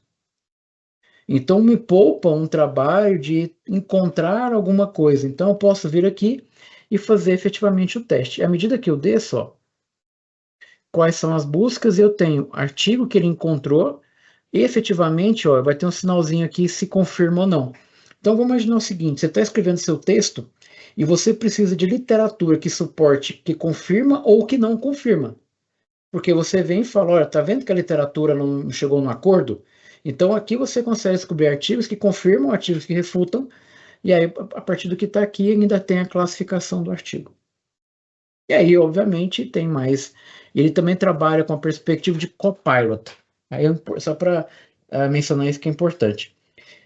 Em geral, as plataformas de inteligência artificial trabalham com o chat GPT. Mas veja só, existe o algoritmo chat GPT e existe a base de dados que o chat GPT usa. O que as plataformas usam? Apenas o algoritmo consultado numa base científica. Mas o algoritmo é o mesmo. Por isso que a cara e a interpretação de prompt acaba, de fato, sendo a mesma, tá? Então, são basicamente, assim, né, visões gerais aí. No curso eu vou falar, mas se vocês quiserem mandar mensagem também, a gente conversa mais. Basicamente, 3 modelos diferentes, né? O próprio notebook LM mostrando uma relação de fontes. Numa outra perspectiva, que é o Assistar Space, dá para fazer a pesquisa como um todo. Se vocês olharem para cá, ó, abrir a tela aqui para vocês, dá para conversar com PDF, revisão da literatura, escrever com IA, achar conceito, parafrasear, escrever diferente, extrair data. E algo que eles têm feito agora, você sobe seu PDF, ele já monta seu slide, pronto, categoriza e organiza, tem que ajustar, mas é mão na roda, e faz um videozinho se você quiser divulgar também. Tudo isso aqui você consegue fazer grande parte gratuita. E o Consensus, que é uma que mostra muito as relações, tá? Tem muita plataforma, que era uma ideia só de mostrar no tempo aqui algumas opções, e aí volta ao que a gente acabou conversando, assim, tudo que está aqui acaba sendo meio e não fim, mas aqui a mão na roda para fazer pesquisa com toda certeza. Muito bem, professor. Parabéns aí pelas suas colocações. Eu acho que foi muito valiosa essa sua contribuição aqui para a nossa universidade, também para o nosso grupo de pesquisa. Então, agradeço, assim, desde já a sua disponibilidade novamente. E queria também convidá-lo para o futuro, provavelmente no próximo ano, no começo do ano, que o senhor venha nos visitar aqui na nossa universidade e a gente fazer um workshop aqui para os professores e alunos sobre o tema, que eu acho que é um tema que não adianta a gente escapar, né? Não vão ter como escapar, nós vamos ter que enfrentar isso. Exato. Eu já uso bastante uma dessas suas ferramentas, já aprendi com você lá pelos cursos lá que você já deu. Eu gosto bastante que os alunos usem, só que tem que ter essa questão ética aí, que é essa questão cultural, que eu acho que precisa ser melhor trabalhada, né, em termos gerais, porque senão vamos ter aquele problema ali daquele artigo que o senhor mostrou, de o próprio autor colocar a resposta do...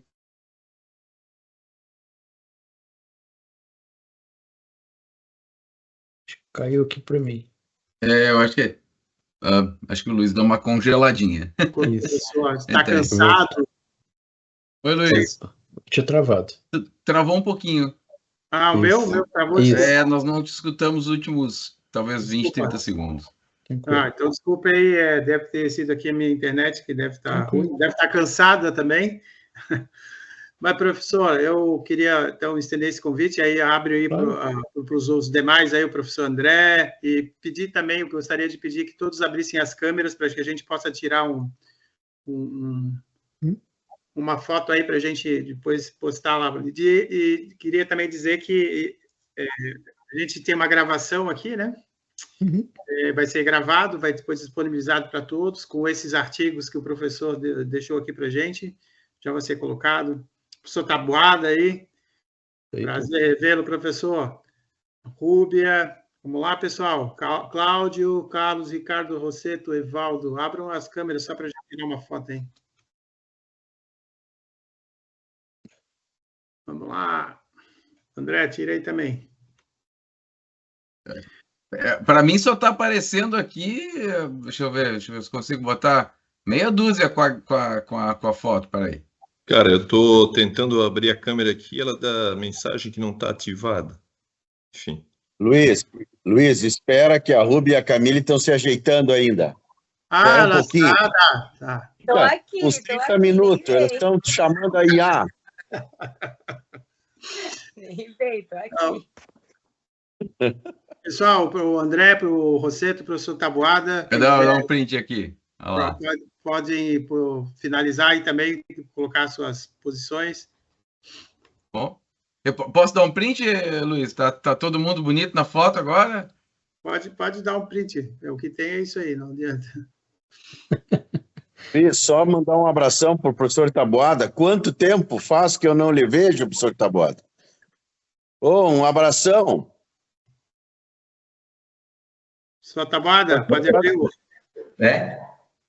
Foi isso.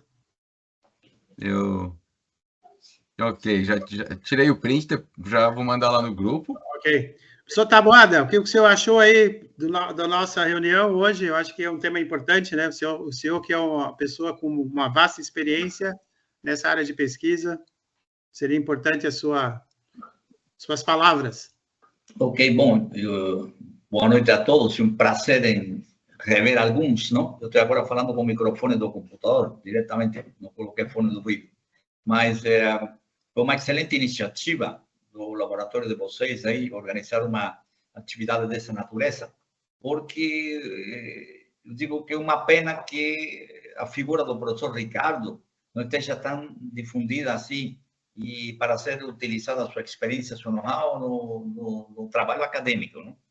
Porque ele está em uma posição interessante em essa revista que é importante, só que deve ser mais difundida ainda. Eu acho que atividades desse tipo precisam, porque ele conseguiu todo digamos, um domínio desse assunto, que quando bem utilizado, se conseguem esses resultados.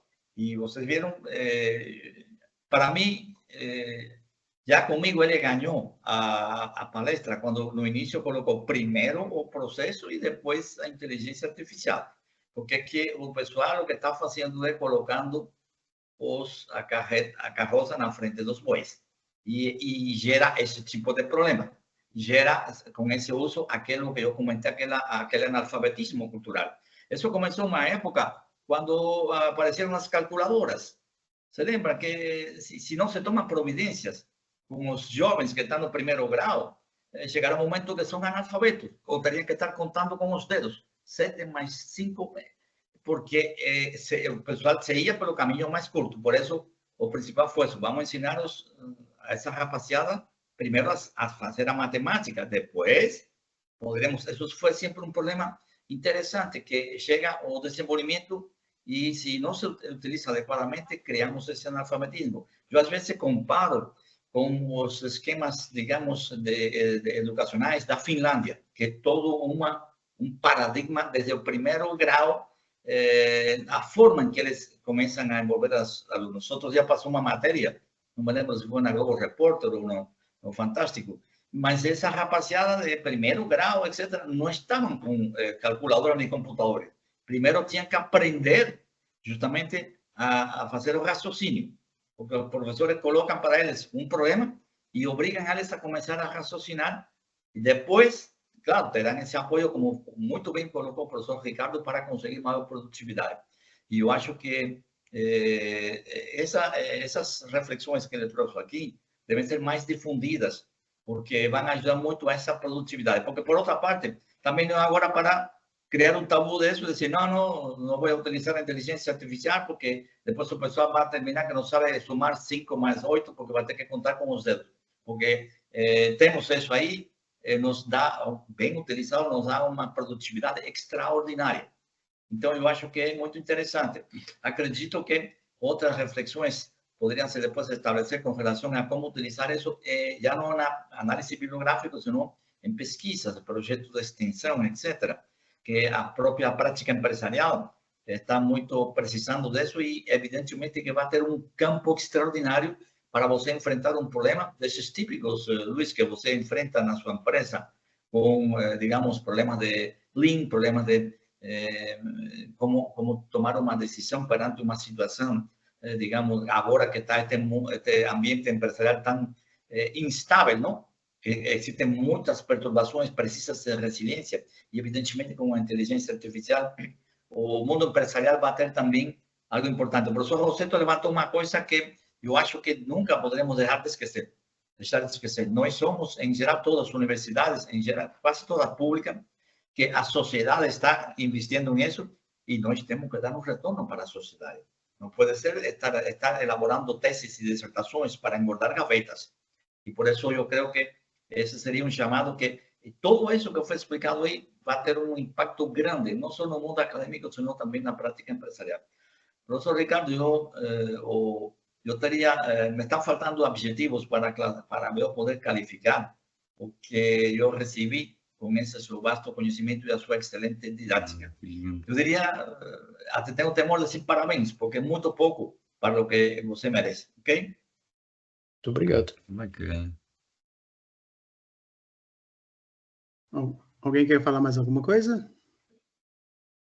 Eu queria só também, junto, agradecer ao professor Ricardo, foi fantástico, e pelas nossas caras aqui, muitos, né, passaram pela revolução da digitalização, né, do paper em revista para o paper de primeiro em CD e depois para a internet, e estamos aí na terceira, eu acho, se botar a terceira revolução, é brutal, é um processo de reflexão, e eu gostei, parabéns, Ricardo, também, Obrigado. o professor Taboado, o professor Rossetto também, colocaram, já que a IA tem todas as respostas, ou, entre aspas, né, o grande desafio agora é fazer as perguntas corretas. Eu acho que essa é o que o Ricardo falou dos editores preocupados com a relevância da pesquisa. Então, o pensar agora está justamente pensar as perguntas, pensar os problemas, isso a IA não faz. Então, Exatamente. com essa ajuda aí, poxa, né? Agora não tem mais desculpa para ter uma dissertação, uma tese, um trabalho que não tenha tanto impacto ou, né, seja totalmente descolado da realidade. Parabéns mesmo, Ricardo. Obrigado. Pela tua disponibilidade. Obrigado pelo convite. Fica à disposição, pessoal. Quanto mais acho que criarmos a cultura, melhor para todos aqui na Academia Brasileira também. Com certeza. Ô, Limonge, quero parabenizar aí, eu mandando um abraço por parte do Jeff aí, que ele não pôde estar presente, ele está em aula. E realmente a ideia que a gente vem conversando é a ideia de que o bom pesquisador vai ser aquele que tem as boas ideias, né? Então a ferramenta ela vem para ajudar, mas a sacada, essa parte, ele até tem um slide teu ali que veio que frisa bem isso, né? Então realmente o bom questionamento, a boa pergunta, a temática, o conhecimento do geral é que vai trazer as boas ideias para sair bons papers, né? E a ferramenta vai ajudar nesse contexto. Muito, muito bom. Parabéns aí, muito obrigado aí. Eu tenho uma parte aí no processo, quando eu e o Luiz conversamos, fala com o Limonge, eu acho que ele está muito ocupado e não vai dar, mas dá uma conversadinha com ele. O Luiz conversou contigo, deu certo, e foi uma ótima noite aí para a gente. Muito bom. Professor, eu gostaria só de finalizar aqui, eu vou deixar aqui aquela frase que eu ouvi, inclusive, numa palestra sua, que por isso serve para todos, né? Apaixone-se pelo problema, não pela solução, né? Ou seja, perfeito. O problema não é a tecnologia, nós temos que saber que o nosso problema é aquilo que o André falou, né? A parte mais importante é definir corretamente qual é o problema que a gente quer resolver. Exatamente. E é assim que a gente vai dar a contribuição, não olhar para a tecnologia que é a solução, né? Então a gente não passa por isso. Acho que, para encerrar, a gente poderia ter essa reflexão, que eu acho que é muito importante. Então, obrigado a todos pela participação. Professor Ricardo, novamente aí, né? Foi palmas. Muito bom a sua apresentação. Eu já falei com a coordenação aqui do curso, a professora Rosilene marcou, ela já permitiu que a gente entre em contato com o senhor para que a gente possa agendar essa sua visita aqui à nossa terra. Um prazer. E eu acredito que a gente possa fazer isso num breve período. E também, gostaria também de estreitar assim, relações com vocês, né, como a gente já faz aí com as outras universidades, para que a gente possa também desenvolver pesquisas em conjunto, né? Eu acho que isso também é importante aí para a gente criar essa rede e contribuir demais aí com tudo, tá? Então, boa noite a todos, obrigado, tá? E Obrigado. até a próxima. Um Obrigado, abraço. boa noite. Parabéns, Obrigado. professor Luiz e a equipe. Tchau, tchau. Parabéns por essa Tchau, tchau. iniciativa também. Tchau, tchau.